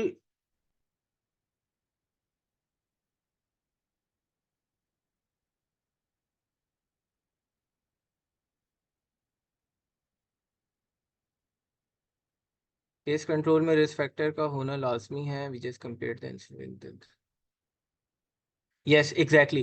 तो यस एग्जैक्टली, केस कंट्रोल में you have disease cases and you have non disease control, and then you compare कि उनके अंदर रिस्क फैक्टर की फ्रीक्वेंसी क्या थी. रिट्रोस्पेक्टिव में you go back in time and you see के एयर पोल्यूशन वाले लोग कौन से थे और उन्होंने पास्ट में ही डिजीज डेवलप करा या नहीं करा, and then the other group जिसके पास रिस्क फैक्टर नहीं था उन्होंने डिजीज डेवलप करा या नहीं करा। लेकिन ये सारा काम जो हो रहा होता है ना, ये पास्ट में हो रहा होता है। रिट्रोस्पेक्टिव कोहोर्ट में और प्रोस्पेक्टिव कोहोर्ट में सिर्फ ये फर्क है, सिर्फ टाइम का, टेम्पोरैरिटी का फर्क है, और कोई फर्क नहीं है।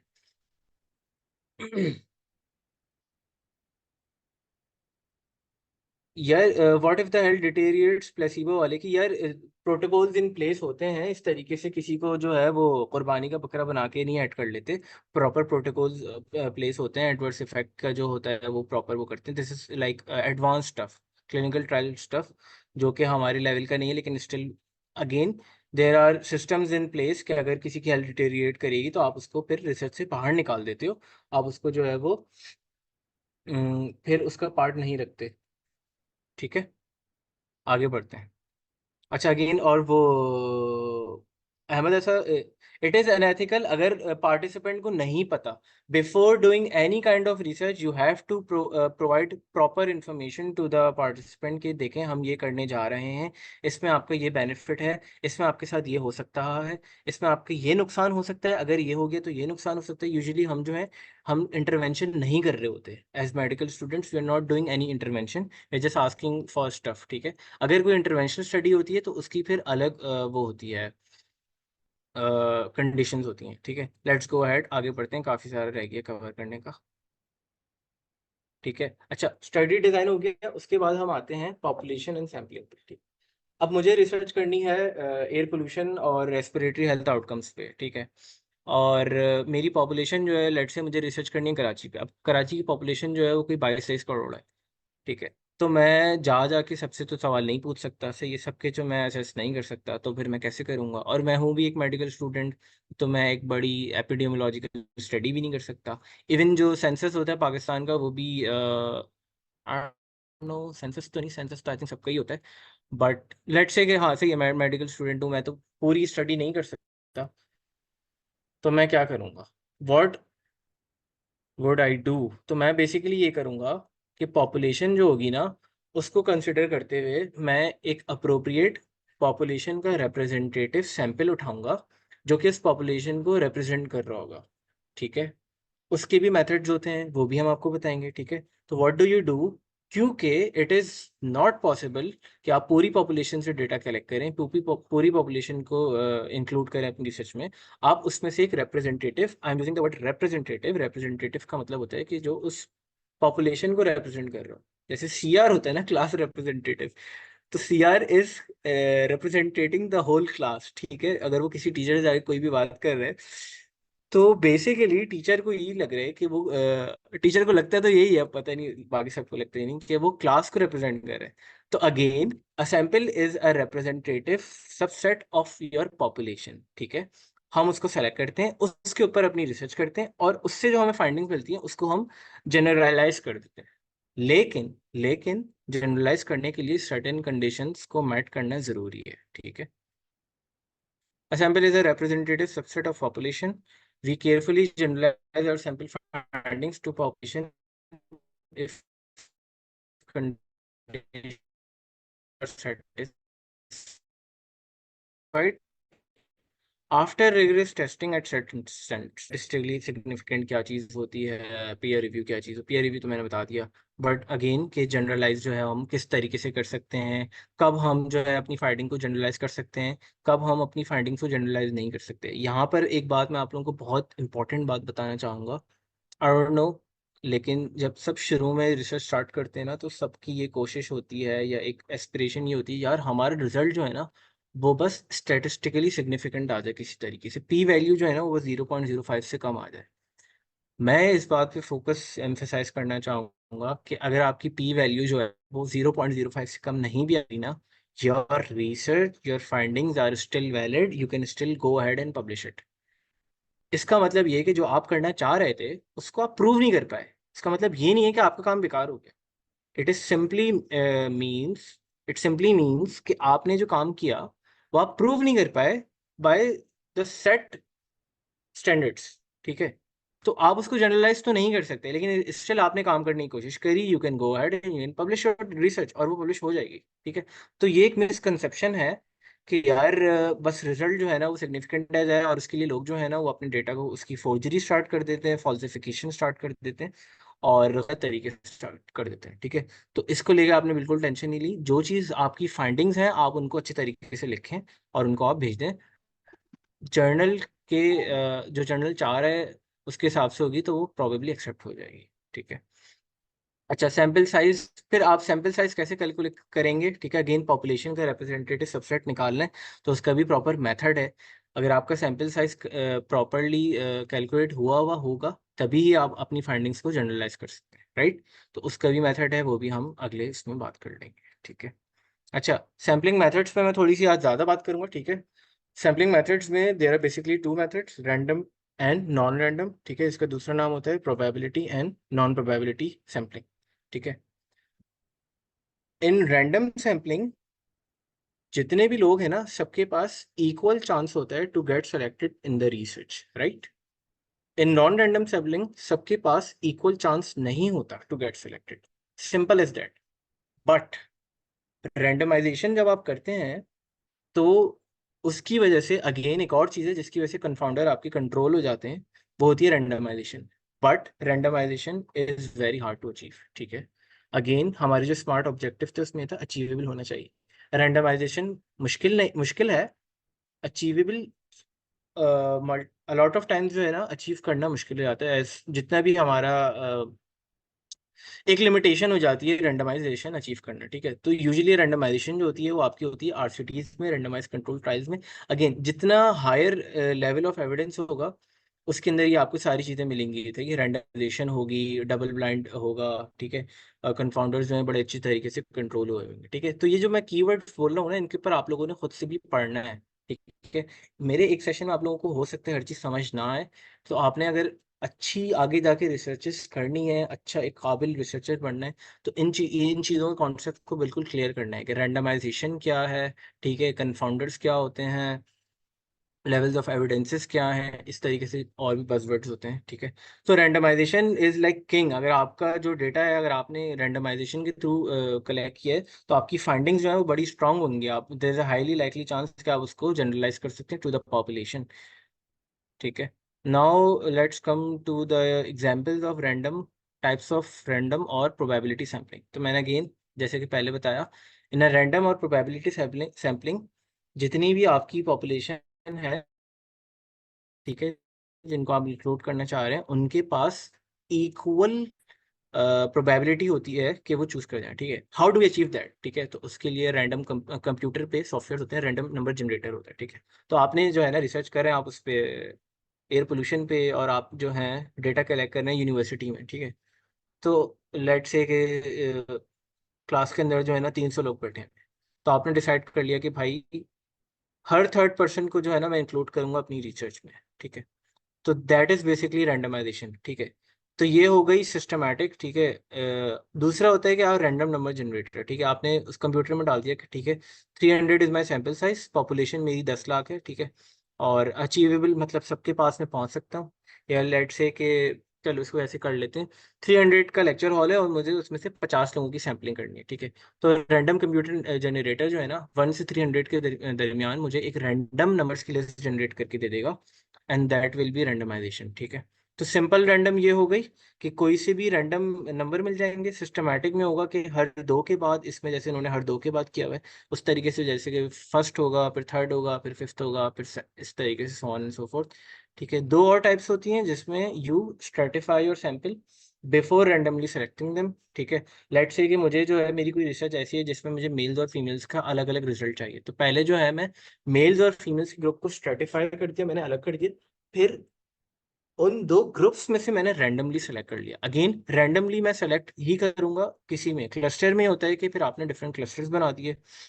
लेट से कि मुझे क्लस्टर चाहिए इररिगार्डलेस के वो मेल है फीमेल है, किसी और मैंने प्रॉपर्टी से उनके क्लस्टर्स बनाए, और फिर उन क्लस्टर्स में मैंने 7-8 क्लस्टर बनाए। ठीक है, वो जो 300 बच्चे थे एक क्लास के, ठीक है, लेक्चर हॉल में जो बैठे हुए थे, उसके जो है मैंने लेट से 4-4 बेंचेस के 5 क्लस्टर बना दिया और उनमें से 2 रैंडम क्लस्टर जो है वो चूज कर लिए, ठीक है। तो उससे हो जाएगा, ये हो जाएगी क्लस्टर सैम्पलिंग की एक एग्जाम्पल, ठीक है। उसके बाद आती है नॉन प्रोबेबिलिटी और नॉन रैंडम सैम्पलिंग, ठीक है। तो इसके अंदर आपने जो है ना रैंडमाइजेशन अचीव नहीं करी, ठीक है। This is basically what people like us do, medical student, सही है। हम जो अपनी क्रॉस सेक्शन स्टडीज करते हैं या अपनी डिफरेंट टाइप स्टडीज करते हैं, we most probably use non probability sampling because it is difficult, not impossible but it is difficult to achieve randomization या रैंडम सैम्पलिंग, ठीक है। तो नॉन प्रोबेबिलिटी में जिन लोगों को आप अपनी रिसर्च में चूज कर रहे हैं, उन सब का रिसर्च में शामिल होने का जो चांस है वो इक्वल नहीं है। किसी की प्रोबेबिलिटी ज़्यादा है चूज होने की, किसी की प्रोबेबिलिटी कम है, ठीक है। इसकी एग्जांपल ये है कि अगर मैं रिसर्च कर रहा हूँ और मैं गूगल फॉर्म, सॉरी, अगर मैं रिसर्च कर रहा हूँ और मैं गूगल फॉर्म्स भेज रहा हूँ सबको, ठीक है। तो जो और of course my sampling method is non probability, of course अगर प्रोबेबिलिटी हो तो मैं ये हरकत कभी नहीं करूँगा। तो मुझे फॉर्म फिल करवाना है, ये बड़ा मुश्किल टास्क होता है। हायर चांस क्या है कि मेरे दोस्त वो फॉर्म फिल कर देंगे या रैंडम क्लासमेट्स जिनसे मेरी ज़्यादा बातचीत नहीं है। There is a highly likely chance, higher chance कि जो मेरे दोस्त हैं उनसे मैं किसी ना किसी तरीके से फिल करवा दूँ, राइट। तो प्रोबेबिलिटी ज़्यादा किसकी है? जो मेरे दोस्त जो मेरे फॉर्म फिल कर देंगे उनकी मेरी रिसर्च में एज रिसर्च पार्टिसिपेंट ऐड होने की प्रोबेबिलिटी ज़्यादा है। सबको इक्वल चांस मैं नहीं दे रहा बिकॉज उसको तो मैंने मोबाइल पकड़ा दिया कि भाई तुम फिल कर दो, right. So this is your non-probability sampling. Of course, inclusion exclusion criteria met करने के बाद की कहानी है ये, उससे पहले की कहानी नहीं है। इंक्लूजन एक्सक्लूजन क्राइटेरिया मीट हो रहा होगा उसके बाद ही यू कैन इंक्लूड और एक्सक्लूड पर्सन्स, ठीक है। वो तो उसको सेटिस्फाई कर रहा होगा तभी होगा। But I was just talking के सैम्पलिंग मेथड्स क्या होते हैं, राइट। अगेन वो इंक्लूजन एक्सक्लूजन पे तो ऑफकोर्स वो मैट नहीं करे तो फिर तो वो आ ही नहीं सकता, राइट। अच्छा, इसके अंदर इसकी सब टाइप्स में जो है वो मैं बता देता हूँ और इसकी मैं बता देता हूँ कि वो इस्तेमाल कब होती हैं। So the convenience sampling is, convenience का मतलब ये है कि जो रिसर्चर है अकॉर्डिंग टू हिज और हर्स कन्वीनियंस, ठीक है। तो मेरे करीब जो लोग हैं वो ज़्यादा मेरे लिए ईजी है, वो भर देंगे, सही है। तो ये कन्वीनियंस सैम्पलिंग हो गई, ठीक है। दूसरा ये हो सकता है कि आज मैं क्लिनिक में बैठा हूँ, ठीक है। आज जो है आज मेरा रिसर्च कलेक्ट करने का, डेटा कलेक्ट करने का मूड है। आज मेरे पास टाइम है, आज मैं जो हूँ वो क्लिनिक में बैठा हूँ, तो आज मैं सबकी जो है ना वो सबसे ले रहा हूँ। तो this is convenient for me, convenient for the researcher. तो मैंने डेटा कलेक्ट करी। अब आप इसमें अगर देखें जो रिसर्चर से लोग करीब है ना वो सेलेक्ट हुए हैं, ठीक है। ये जो लोग हैं क्योंकि ये इससे दूर थे, इसके लिए कन्वीनियंट नहीं था इनसे डेटा कलेक्ट करना, तो इनकी प्रोबेबिलिटी और इनकी probability of being included in the research is not the same, ठीक है। So this is convenient sampling. अब अगेन वही वाली बात, क्योंकि रैंडमाइजेशन अचीव नहीं हुई तो इसकी जो फाइंडिंग्स होंगी ना, मुश्किल होगा कि इनकी फाइंडिंग्स को मैं जो अंडरलाइंग ट्रू पॉपुलेशन है उसके ऊपर जनरलाइज करूँ, ठीक है। अगर रेंडमाइजेशन मैंने की होती, इस तरीके से मैंने सेलेक्ट किया होता, तो उसके अंदर there is a good chance कि मैं उसको जनरलाइज कर सकता हूँ। लेकिन दोनों की यूजेस हैं और दोनों इस्तेमाल होती हैं, बुरा कुछ नहीं है। बस डिफरेंस है कि कौन कौन सी चीज़ ज़्यादा काम की है, कौन सी चीज़ थोड़ी कम काम की है, या कौन सी चीज़ की एप्लीकेबिलिटी किस सिनेरियो में, ठीक है। So the purpose is sampling is, let say कि मुझे जो है मैं मेडिसिन के ओपीडी में बैठा हूँ और मुझे जो है वो डेटा कलेक्ट करना है सिर्फ डायबिटिक पेशेंट्स का, ठीक है। तो this is an example of purpose is sampling कि आप जो है उस सैंपल में से चुन चुन के जिन लोगों जिनसे आपका वो चाहिए, सिर्फ आप उनके एक आपका खास पर्पज है उसके अकॉर्डिंगली आप चूज करें, ठीक है। तो इसके अंदर थोड़ा बायस वगैरह का जो चांस होता है वो बढ़ जाता है। एक और होती है, ये बड़ी इंटरेस्टिंग, मुझे पर्सनली बहुत इंटरेस्टिंग लगी, इस called snowball sampling. Snowball sampling जो है ना वो हम यूज़ करते हैं, इसकी एप्लीकेशन ये है कि बेसिकली अगर आपकी रिसर्च कोई ऐसे टैबू टॉपिक को जो कि पाकिस्तान में टैबू समझा जाता हो, ठीक है, उसके ऊपर आप कर रहे हैं। लेट से आप रिसर्च कर रहे हैं HIV के ऊपर, ठीक है। बहुत सारे लोग जो है ना HIV को टैबू समझते हैं, मेडिकल स्टूडेंट्स तो नहीं समझते लेकिन जनरल पॉपुलेशन, ठीक है। और आप कोई भी नहीं बताएगा कि HIV है, ठीक है, और उसको आप करना चाह रहे हैं। तो उसमें ये होता है कि आपको कोई मिल गया HIV वाला, ठीक है, आपने उससे रिसर्च अपनी फिल कराई, फॉर्म फिल कराया, आपने उसको इंक्लूड करा, आपने उससे कह दिया कि यार आप प्लीज़ जो है, अगर आपको कोई पता हो और HIV वाला कोई हो तो आप उसको प्लीज़ बताएं कि मैं रिसर्च कर रहा हूँ, क्या वो मेरी रिसर्च का पार्ट बनना चाहेगा। ऑफ कोर्स आपने जो है सारे एथिकल स्टैंडर्ड्स को कंसिडर करते हुए ही करना है। तो स्नोबॉल सैम्पलिंग में ये होती है कि आपने इसको इंक्लूड करा, आपने इससे रिक्वेस्ट करी, इसने और लोगों को बताया और वो आपके पास इस तरीके से लाइक स्नोबॉल के थ्रू जो वो होता है ना, स्नोबॉल किसी को मारते हैं वो टूट के 3-4 टुकड़ों में हो जाती है। तो बेसिकली इसकी ये एग्जांपल है। कोटा सैम्पलिंग में again you have a quota, आपको जो है इतने, इस ग्रुप में से इतने लोग चाहिए, इस ग्रुप में से इतने लोग चाहिए, तो ये पहले से कोटा डिफाइंड है। तो अगेन इन चारों, और भी हो सकता है टाइप्स हो, ये बेसिक टाइप्स हैं, इन चारों उसमें जितने भी आपके जो पार्टिसिपेंट्स हैं ना, उनका इक्वल चांस नहीं है, उनकी जो प्रोबेबिलिटी है of getting selected into your study is not equal as compare to the other people, ठीक है। तो ये फर्क है। I hope I am clear यहाँ तक। ठीक है, आगे बढ़ते हैं।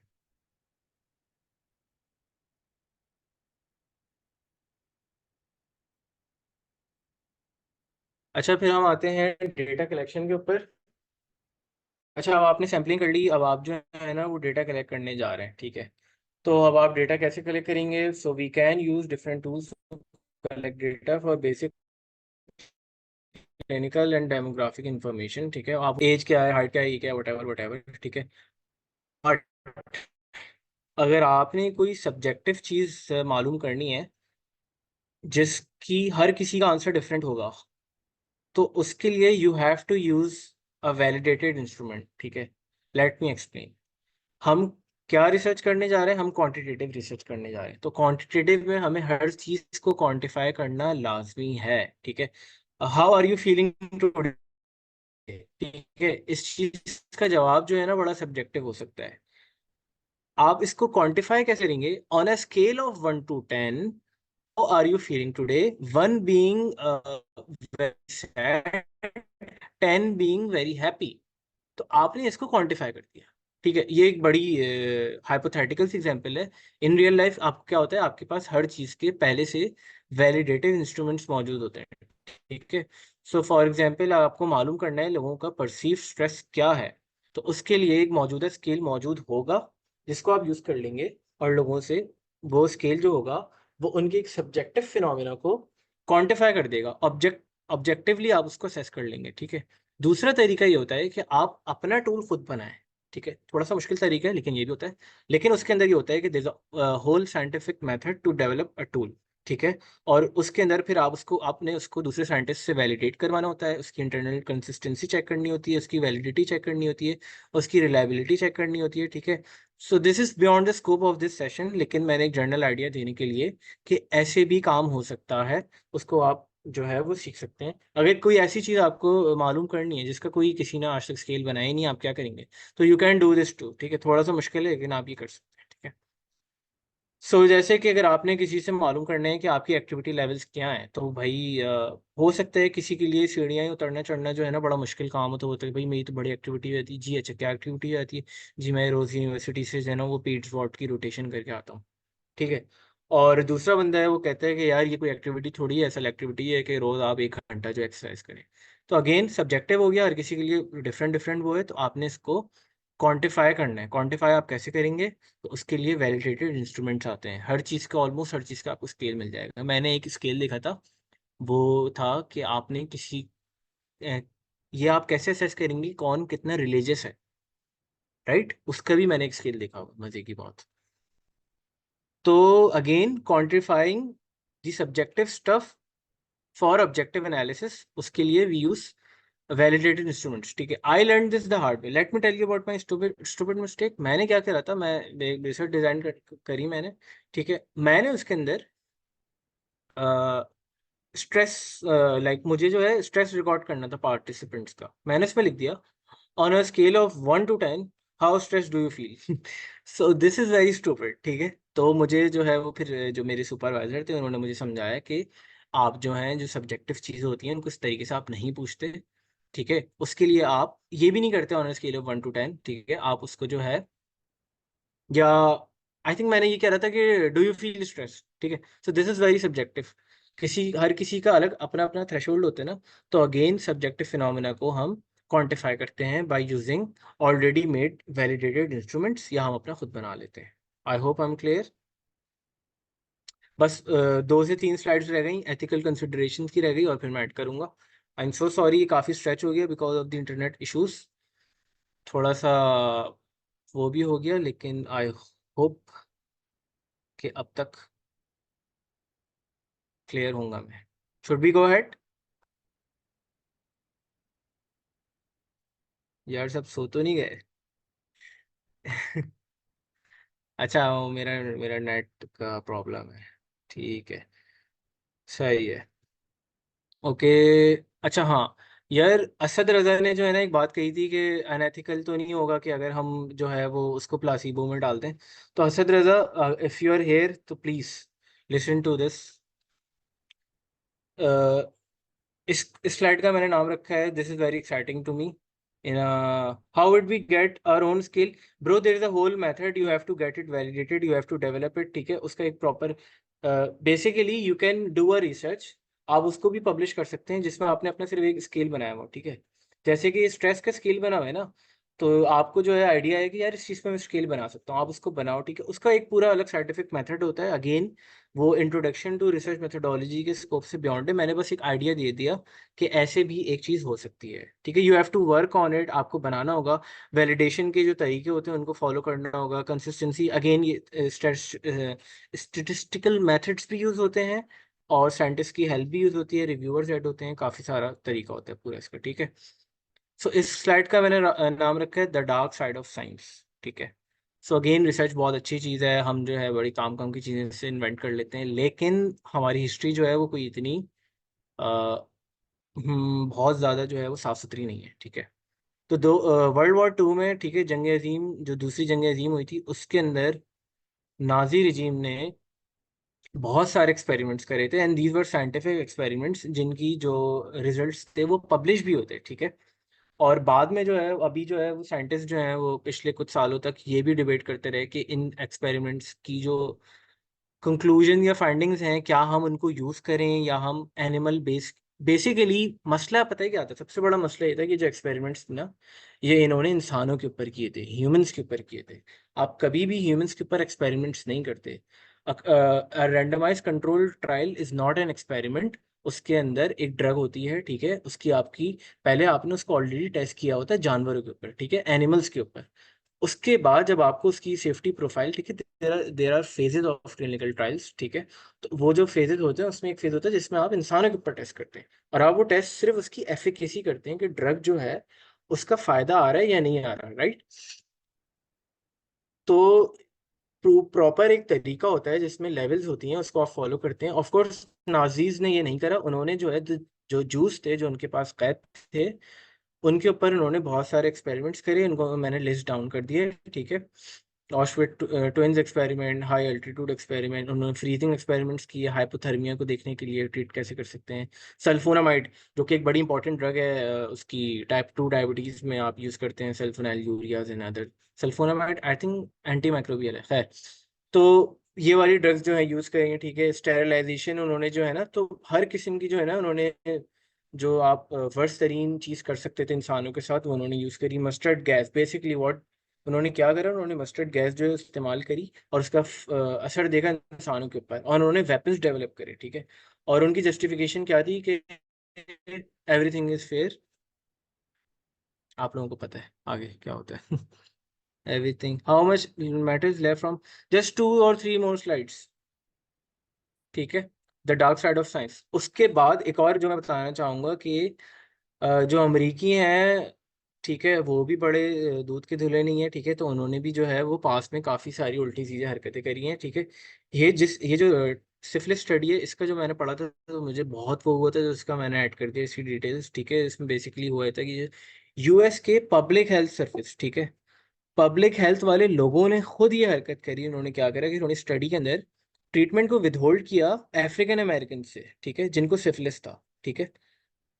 Even after penicillin became available, ठीक है, राइट। उनको ना उनके डायग्नोसिस का बताया, पेनिसिलिन जब उनके पास आ गई थी, मतलब उनको पता चल गया था कि सिफिलिस जो है वो पेनिसिलिन से ट्रीट हो जाता है, तब भी इन्होंने नहीं बताया। और वो स्टडी जो थी 40 साल तक कंटिन्यू रही, ठीक है, leading to serious harm, deaths among participants and their families. So can you guys believe के इंसान जो है वो किस तरीके से किस लेवल तक जा सकता है। Again they were doing to find out research वगैरह करने के लिए, लेकिन again this is not the right way. Next जो है वो है the dark side of the science. उसके अंदर again public health, American public health वाले लोगों ने भी काफ़ी इस तरीके से एक्सपेरिमेंट्स किए हुए, ह्यूमन रेडिएशंस दी ह्यूमंस को, ठीक है, अपनी आवाम के ऊपर भी और जो कैदियों के ऊपर भी। Guatemala was I think done on prisoners, ठीक है, कोल्ड वॉर के अंदर बड़ी बायोलॉजिकल वॉरफेयर के ऊपर टेस्टिंग हुई थी, ठीक है, और लेड पेंट के ऊपर हुई थी, हेपेटाइटिस के एक्सपेरिमेंट्स हुए थे, सो ऑन सो ऑन। बताने का मकसद ये है कि देखें यार, आप लोग अगर रिसर्च करने आगे जा रहे हैं तो आप लोगों ने जो है ना एथिकल जो प्रिंसिपल्स हैं उनका ख्याल रखना है, ठीक है। तो ये एथिकल प्रिंसिपल्स जो हैं ये आपकी मेडिकल प्रैक्टिस के लिए भी ज़रूरी हैं और आपकी रिसर्च के लिए भी ज़रूरी है। इसके अंदर पहली चीज़ ये है कि आपने रिस्पेक्ट करनी है उसकी ऑटोनॉमी की, ठीक है। आपने जो है ना उसके पास जाके घुस नहीं जाना है कि जी मैं तो डॉक्टर साहब हूँ, बड़े डॉक्टर साहब ने बोला है कि आपको तो ये फिल करना ही करना है। आपने लाइक ऐसा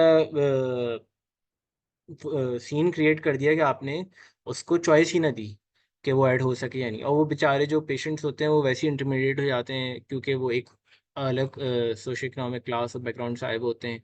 आप डॉक्टर हैं, आपकी वैसी इतनी वो है, ठीक है। तो यार इस टाइप की चीज़ें प्लीज़ बिल्कुल भी नहीं करनी, ठीक है। So you have to respect an individual's freedom to make their own decision, ठीक है।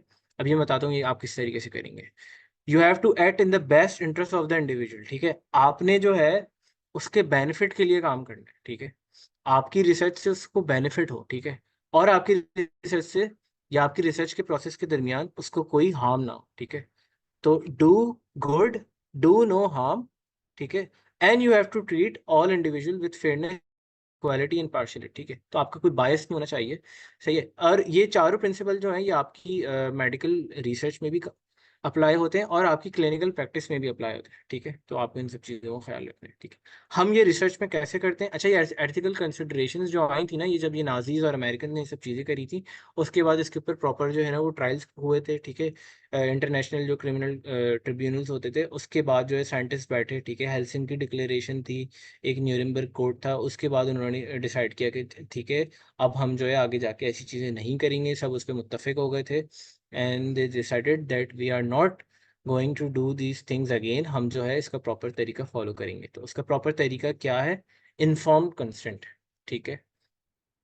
Informed consent is basically before recruiting your participant to your study, आपने उनको पूरी इंफॉर्मेशन देनी है, हम क्या करने जा रहे हैं, इसमें क्या होगा, हम ये क्यों कर रहे हैं, इसमें आपका फ़ायदा क्या है, इसमें आपको क्या नुकसानात हो सकते हैं, अगर आप इसका हिस्सा बनेंगे तो आपको क्या फ़ायदे होंगे, अगर आप इसका नहीं बनेंगे तो आपको क्या नुकसानात होंगे। सारी इन्फॉर्मेशन आपने प्रोवाइड करनी है, फिर आपने उनका कंसेंट लेना है, ठीक है। और कंसेंट जब उनका मिल जाए, ठीक है, अगेन ये जो है आपकी ऑटोनॉमी वाले पार्ट को, बेनिफिशंस वाले पार्ट को, मेलिफिशंस वाले पार्ट को, सबको कवर करता है। Then you have to go ahead with your research, ठीक है। So informed consent is very important. I hope Asad Raza आपके सवाल का जवाब मिल गया होगा कि जो प्लासिबो वाला है या ट्रीटमेंट वाला है, तो उसमें यही होता है कि आपने उसको इन्फॉर्म कर दिया कि आइदर आपको ट्रीटमेंट मिलेगी और आपको प्लासिबो मिलेगा। ये हमें भी नहीं पता, ये आपको भी नहीं पता। ये स्टडी के एंड पे जो रिजल्ट्स आएंगे उसके बाद जो है तब भी आपको नहीं पता चलेगा आपको क्या मिला था, लेकिन जो फाइंडिंग्स होंगी वो हम आपके साथ ज़रूर शेयर करेंगे। And we thank you for your service, right. इस तरीके से होता है। ऑफ कोर्स अगर उसको ट्रीटमेंट ना मिलने की वजह से या प्लासिबो मिलने की वजह से कोई एडवर्स इफेक्ट्स आ सकते हैं, तो वो एक प्रॉपर सिस्टम इन प्लेस होता है जिसमें हम अपने पार्टिसिपेंट्स का ख्याल रखते हैं, उनको ट्रीट करते हैं और उनको हम रिसर्च से बाहर निकाल देते हैं, ठीक है। So you have to protect participants information, ठीक है। डेटा का ख्याल रखना बहुत लाजमी है, confidentiality. Again this applies to medical research as well as medical practice, ठीक है। रिस्क बेनिफिट मैंने बता दिया, ऑटोनॉमी रिस्पेक्ट करनी है, ठीक है, रिसर्च इंटेग्रिटी करनी है और कंप्लाइंस विद एथिकल स्टैंडर्ड्स, ठीक है। तो हर इंस्टीट्यूशन का ना एक इंस्टीट्यूशनल रिव्यू बोर्ड होता है, ठीक है। बेसिकली होता है कि आपको रिसर्च करनी है, ठीक है, अभी हमने पूरी बात कर ली। अब आपने जो है अपना प्रोटोकॉल बनाया, नेक्स्ट सेशन जो होगा प्रोटोकॉल पे होगा, ठीक है। अब प्रोटोकॉल जो है ना उसको आप पहले अप्रूव कराते हैं, ठीक है। You have to get it reviewed by an institutional review board. ये चीज़ें इन प्लेस उन्हीं एक्सपेरिमेंट्स की वजह से ना अब ये चीज़ें प्रॉपर इन सिस्टम्स जो है ना प्लेस आ गए, जो मेक श्योर करते हैं कि आप जो काम करने जा रहे हैं उसकी वजह से लोगों को नुकसान ना हो, ठीक है, और वो एक काम की चीज़ हो, ठीक है। तो रिव्यू बोर्ड्स जो है हमारे फ़ायदे के लिए सेट हुए हैं, ठीक है। Guys please data collect IRB से रिव्यू लेने से पहले डेटा कलेक्ट स्टार्ट नहीं करा करें। ये बड़ी कॉमन प्रैक्टिस बनी है कि यार जितनी देर में आईआरबी से जो है ना वो डेट रिव्यू आएगा इतनी देर में जो है protocol and sign off is the same thing, yes. जितनी देर में आईआरबी से डेटा कलेक्ट होकर आएगा उतनी देर में तो रिव्यू मिल ही जाएगा। होता ये है कि आपने डेटा कलेक्ट कर लिया, आईआरबी ने जो है ना मसले निकाल के दे दिए, अब जो है वो सारा आपका डेटा ज़ाया हो गया क्योंकि आप पब्लिश ही नहीं कर सकते। फिर आप जो है वापसी जाएँ, फिर वापसी डेटा कलेक्ट करें। तो आईआरबी जो है वो हमारे अच्छे के लिए ही है, हम सबके अच्छे के लिए ही है। तो आईआरबी अप्रूवल से पहले डोंट स्टार्ट योर रिसर्चेस। अच्छा, लास्ट स्लाइड यार, ये सम पर्सनल एडवाइसेस, ठीक है। पहली एडवाइस मेरी आप सब लोगों के लिए ये होगी कि please focus on quality of your work not quantity, ठीक है। आप लोगों का गोल ये नहीं होना चाहिए कि इस साल मेरी 3 हो जाएं रिसर्चेस, इस साल मेरी 5 हो जाएं, और एटलीस्ट मेरी 5 ये होने चाहिए और 5 इस टाइप की होनी चाहिए, और एटलीस्ट टोटल 10 तो होनी चाहिए, ठीक है। तो आपका जो है ना ये गोल नहीं होना चाहिए कि बस मैं जो है ना पब्लिकेशंस एक्यूमुलेट करता रहूँ। आपका गोल होना ये चाहिए कि मैं एक अच्छी तरीके से करना सीख लूं, और मैं एक अच्छी रिसर्च, इम्पैक्टफुल रिसर्च जो है ना उसको मैं पब्लिश करूं, जो कि आपको सॉरी, यस, एक इम्पैक्टफुल रिसर्च पब्लिश करूं जो कि एक पूरी जो साइंटिफिक बॉडी है नॉलेज की उसको इफेक्टिवली कंट्रीब्यूट करे, ठीक है। तो अगर वो एक अच्छी भी रिसर्च आपकी पब्लिश हो गई ना, जिसके अंदर आपने कोई बहुत ही अच्छी फाइंडिंग निकाली है जिसका बहुत ही बड़ा इम्पैक्ट है, तो वो उन 10 यूजलेस स्टडीज के ऊपर भारी होगी। This is what I want to say कि please do not run before कि यार बस पब्लिकेशन मिल जाए, पब्लिकेशन हो जाए किसी तरीके से, या वो उस क्लासमेट की जो है ना इतनी पब्लिकेशंस हो गई, मेरी तो अभी तक एक भी नहीं हुई है। कोई मसला नहीं है, कोई जल्दी नहीं है, सबकी हो जाती है। सीख लो, पहले अच्छे से सीख लो, ठीक है। यूज़ रिसोर्सेस आगे पीछे के कहीं से भी हमारी वीडियोस देख लें, नहीं समझ में आ रहा हमसे कोई मसला नहीं है, will share courses with you, will share resources with you. YouTube भरा हुआ है, इंटरनेट भरा हुआ है। पर्सनली मैंने जो है वो कहीं से कोई कोर्स जो है ना वो नहीं लिया, मैंने सारी चीज़ें जो है वो यूट्यूब से सीखी हैं। और मेरा पर्सनल ओपिनियन ये है कि एक वर्कशॉप में जो है ना आप सारी रिसर्च नहीं सीख सकते। It is a continuous process जो इवॉल्व होता रहता है, जिसमें आप इवॉल्व होते रहते हो, आप सीखते रहते हो। सो मेरी एडवाइस ये होगी कि अच्छा हाँ, एक और चीज़, don't waste time on med student surveys. Usually surveys होते हैं ना बड़े मुश्किल होते हैं पब्लिश करने में, तो I don't know, ask your seniors जिन्होंने सर्विस किए हैं, बड़ा मुश्किल होता है इनको पब्लिश करने में। तो इफ़ यू इवन उसको प्रैक्टिस के लिए भी यूज़ ना करें, try to get something else जो जिसको आप लाइक अपनी पहली रिसर्च बना लें, ठीक है। And try to learn learn learn learn, सीखते रहें सीखते रहें सीखते रहें, रोज़ आप नई चीज़ सीखेंगे। I am also learning my self, currently I am learning Meta analysis, जो कि मैंने अब जाके सीखना शुरू किए। इट्स गुड, ठीक है, लेकिन और भी चीज़ें आनी चाहिए, ठीक है, किसी एक चीज़ के पीछे ना पड़े। Field of research is very vast. अच्छा, अगेन मैंने बता दिया कि यार सीवी पे रिसर्चेस भरना जो है ना गोल नहीं होना चाहिए, ठीक है। अपना टाइम इन्वेस्ट करें और नेसेसरी इन्फॉर्मेशन और स्किल्स जो है ना आप गेन कर लें, और आपको टाइम के साथ जो है ना आपको अच्छी अपॉर्चुनिटी मिलेगी, ठीक। जब आपके पास अच्छी स्किल्स होंगी, ठीक है, अच्छी इन्फॉर्मेशन होगी, तो उसके बाद आपको बड़ी से बड़ी अपॉर्चुनिटी भी मिलेगी ना, तो आप उसको टेकअप करने की पोजिशन में होंगे कि यार okay, I am able to do this, मैं ये कर सकता हूँ, मेरे पास ये स्किल है, ठीक है। उस वाली रेस में ना पड़ेंगे यार बस इतनी सारी स्टडीज है, ठीक है। And don't be desperate and cut corners और इंगेज इन फ्रॉड, ठीक है। बहुत सारा पाकिस्तानी जो है ना बड़े बदनाम है इस चीज़ को लेकर, रिसर्च फ्रॉड में, ठीक है। पब्लिकेशंस की सबको जो है ना वो हड़प होती है, उसके पीछे सब भाग रहे होते हैं, और वो जल्दी जल्दी में जो है ना वो फ्रॉड्स करते हैं। Elaborate on med student survey thing, यार ये जो यूजली मेड स्टूडेंट सर्वेज होते हैं ना, ये यूजली मैंने देखा है कुछ जर्नल्स की, मैंने वो भी पढ़ी हैं। ये यूजली जो है ना, if it is very good, if it is measuring कोई बहुत ही काम की चीज़, फिर तो वो पब्लिश हो जाएगा। वरना usually I I personally not done this thing, लेकिन मैंने ये देखा है, मैंने अपने क्लासमेट्स वगैरह का देखा है कि बहुत मुश्किल होता है उसको पब्लिश करना इन अ गुड जर्नल, ठीक है। सो इस पे मैं इतना ही एलैबोरेट कर सकता हूँ, इससे ज़्यादा नहीं कर सकता। इसकी एग्जांपल ये होती है कि frequency of sleep pattern of medical student and their exam scores, ठीक है। अब how is this contributing to science, how is this contributing to applicability नहीं है ना इसकी, एप्लीकेबिलिटी क्या है इसकी, एप्लीकेबिलिटी मुझे तो फिलहाल नजर, हाँ वो अच्छा हो सकता है कि आप डॉक्टर्स के ऊपर से कर रहे हैं, लेकिन कुछ चीज़ें ऐसी हैं, असल में इन सब चीज़ों पे ना बहुत काम हो चुका है, हर किसी ने इतना कर लिया है कि जर्नल्स जो है ना अपनी उसमें रिक्वायरमेंट्स में लगा देते हैं कि अगर आपने इस चीज़ पे काम करा हुआ हम एक्सेप्ट नहीं करेंगे, क्योंकि इस पे इतना काम हुआ हुआ है, रेजिडेंट फिजिशियन बर्नआउट हो गया, इस सब की चीज़ें हो गई, तो इसीलिए मैंने इसमें डाल दिया था कि इस चीज़ पे बहुत काम हुआ हुआ है। तो पहले देख लें अगेन, ये सब चीज़ें आपको जो है वो लिटरेचर सर्च के थ्रू पता चलेंगी कि इस चीज़ पे कितना काम हुआ हुआ है। अच्छा, don't be desperate, please please please do not cut corners, ठीक है। प्रॉपर जो तरीका है उसको फॉलो करें आप, जो प्रॉपर जो तरीका है रिसर्च करने का, ठीक है। आईआईपी अप्रूवल लें प्रॉपरली, प्रॉपरली जो है डेटा को फॉल्सिफाई नहीं करें, ठीक है। आपको जो है टास्क मिला था आपके ग्रुप सुपरवाइजर से कि आपने जो है सबने 50-50 रिस्पॉन्सेज भरने, ठीक है। आपने सुस्ती की, आपने जो है 30 भर लिए जाके, ठीक है, और 10 जो है आपने फेक भर दिए, ठीक है। So this is falsification of data, ठीक है, और ये सही नहीं है, ठीक है। अगेन आप जो है एक रिजल्ट निकाल रहे थे और रिजल्ट जो है आपकी मर्जी के मुताबिक नहीं आ रहा था, आपने जो है ना डेटा के अंदर जो है ना गड़बड़ करी और आपकी रिजल्ट के मुताबिक आ गया, तो यार ये चीज़ सही नहीं है, ठीक है। और ये चीज़ होती है, इसीलिए मैं बता रहा हूँ, और पाकिस्तानी जो है ना बदनाम है, आगे जाके वो पकड़ी जाती है, फिर आप ब्लैकलिस्ट हो जाएंगे, ठीक है। आपकी जो है ना फिर बाद में कोई भी आर्टिकल पब्लिश नहीं करेगा। कुछ जर्नल्स होते हैं उन्होंने अपनी वॉल ऑफ शेम बनाई हुई, उसमें वो आपका नाम डाल देंगे कि भाई ये रिसर्चर जो है ये बदनाम है, ठीक है। देर वॉज अ स्कैंडल 1 साल या 2 साल पहले, ठीक है। असद रजा, ये वाली बात जो है ना नेक्स्ट वाले में होगी, ठीक है। तो नेक्स्ट वाले में प्लीज़, नेक्स्ट संडे को होगा, आप प्लीज़ आ जाइएगा, उसमें ज़रूर ये वाली बात होगी। अगेन यस, और one last thing, if you mess up, learn, go back and redo, ठीक है। तो अगर आपने लेट से आपने कोई रिसर्च स्टार्ट कर दी है, ठीक है, और आपने आपसे कोई गलती हो गई है, तो अब आपने जो है यार, आप एक चीज़ तो है कि फिर आप उस गलती को किसी ना किसी तरीके से रेक्टिफाई करें और आगे बढ़ जाएं, ठीक है। दूसरा है कि आप उस गलती से सीखें, आप वापसी जाएं और वापसी कर लें, थोड़ा टाइम ज़्यादा लगेगा, लेकिन आप ज़िंदगी भर के लिए आप एक चीज़ सीख जाएंगे, rather than just winging it और उसको ख़राब तरीके से करने के लिए, ठीक है।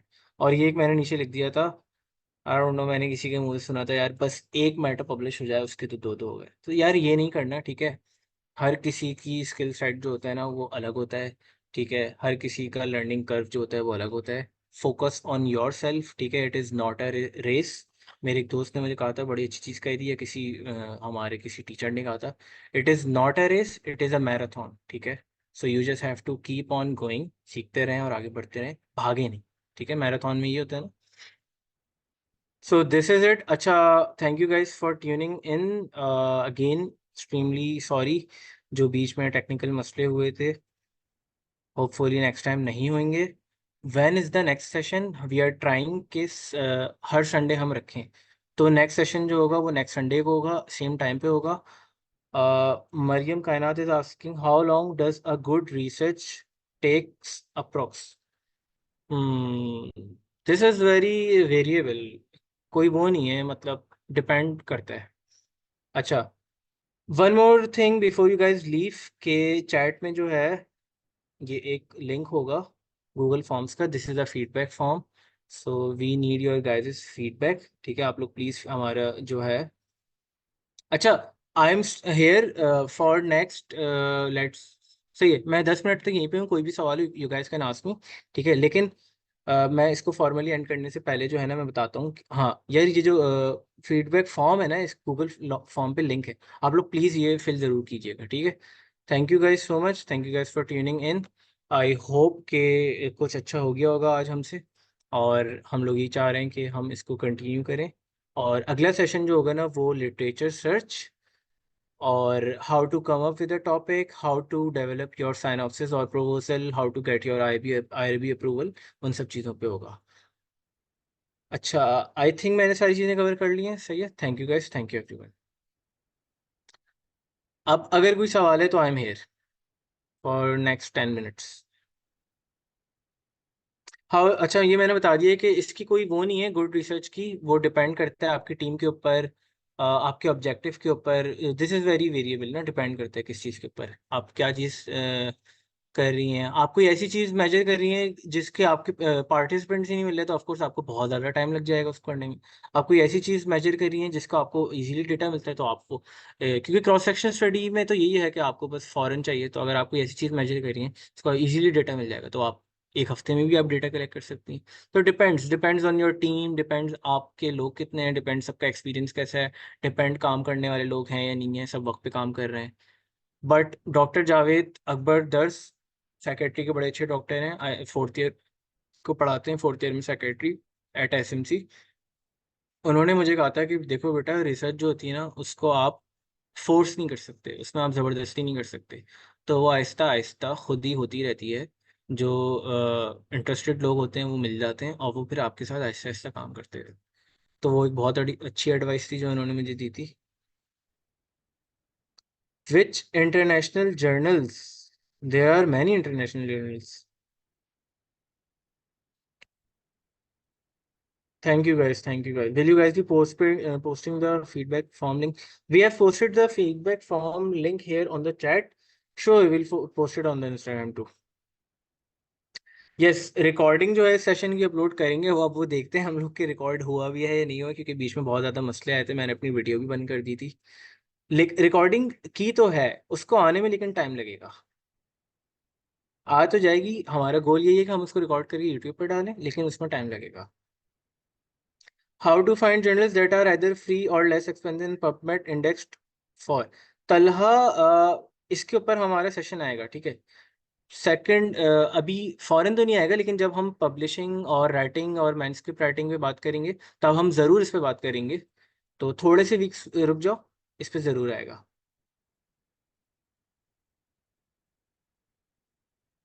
Is investigating the relationship between two variables a qualitative?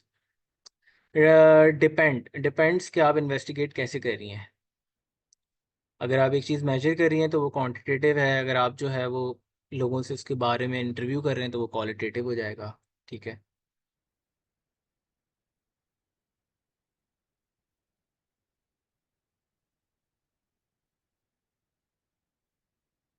Thank you guys. Any question?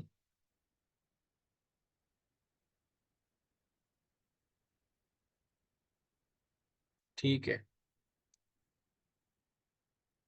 ठीक है। We are going to have our next session next Sunday, same time, 10:30 p.m. So you guys are welcome to join. There is no registration. There is no registration link. We'll just share the link on our Instagram. Don't forget to follow us on our Instagram, or we'll try to send it to your batch groups as well, and then you guys just can join. ठीक है, और किसी को कोई सवाल है? No, चलो जी, छुट्टी। अल्लाह हाफिज।